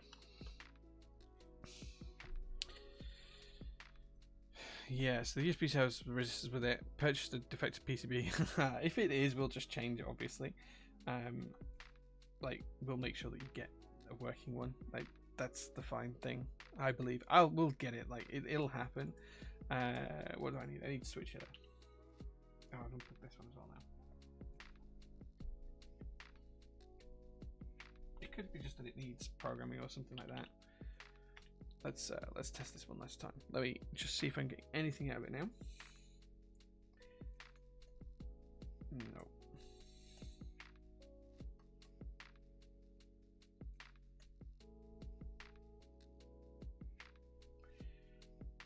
And we've got nada. We've got nada. Oh no, not at all, Relic. No. Like, if we build it and it doesn't work, that's on me, not on you. My god, no. I would never charge for that.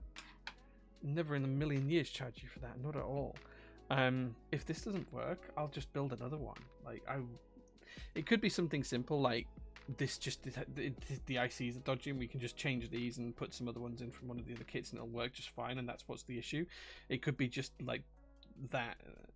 It could be 1,000 things, but we'll figure it out. Like, I'm probably not going to be able to diagnose it on stream, but what we'll do is we'll take these out, we'll replace them with ones from another kit and see if it works. If that doesn't work, I'll just rebuild another one completely from scratch off stream on Monday or Tuesday, and then we'll send you that one, dude. So yeah, LEDs the wrong way around. It could be, but even if it was, that wouldn't stop it working.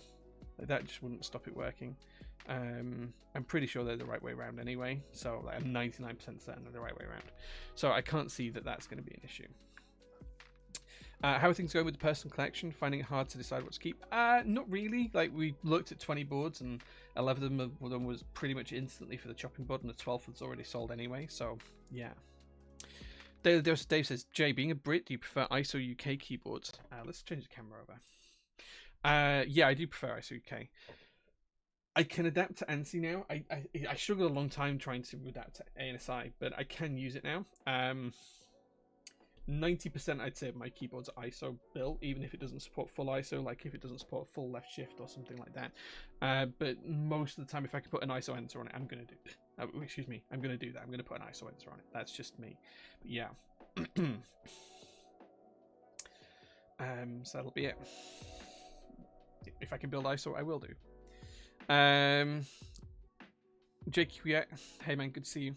I feel like I should pay extra for the build. Not at all, and not in a million years. Difficult thing about this is any kind of main components of the PCB itself could be the culprit. Yeah, it could be 1,001 things. Like, we haven't damaged the PCB. The PCB's fine. There's no damaged traces or anything like that.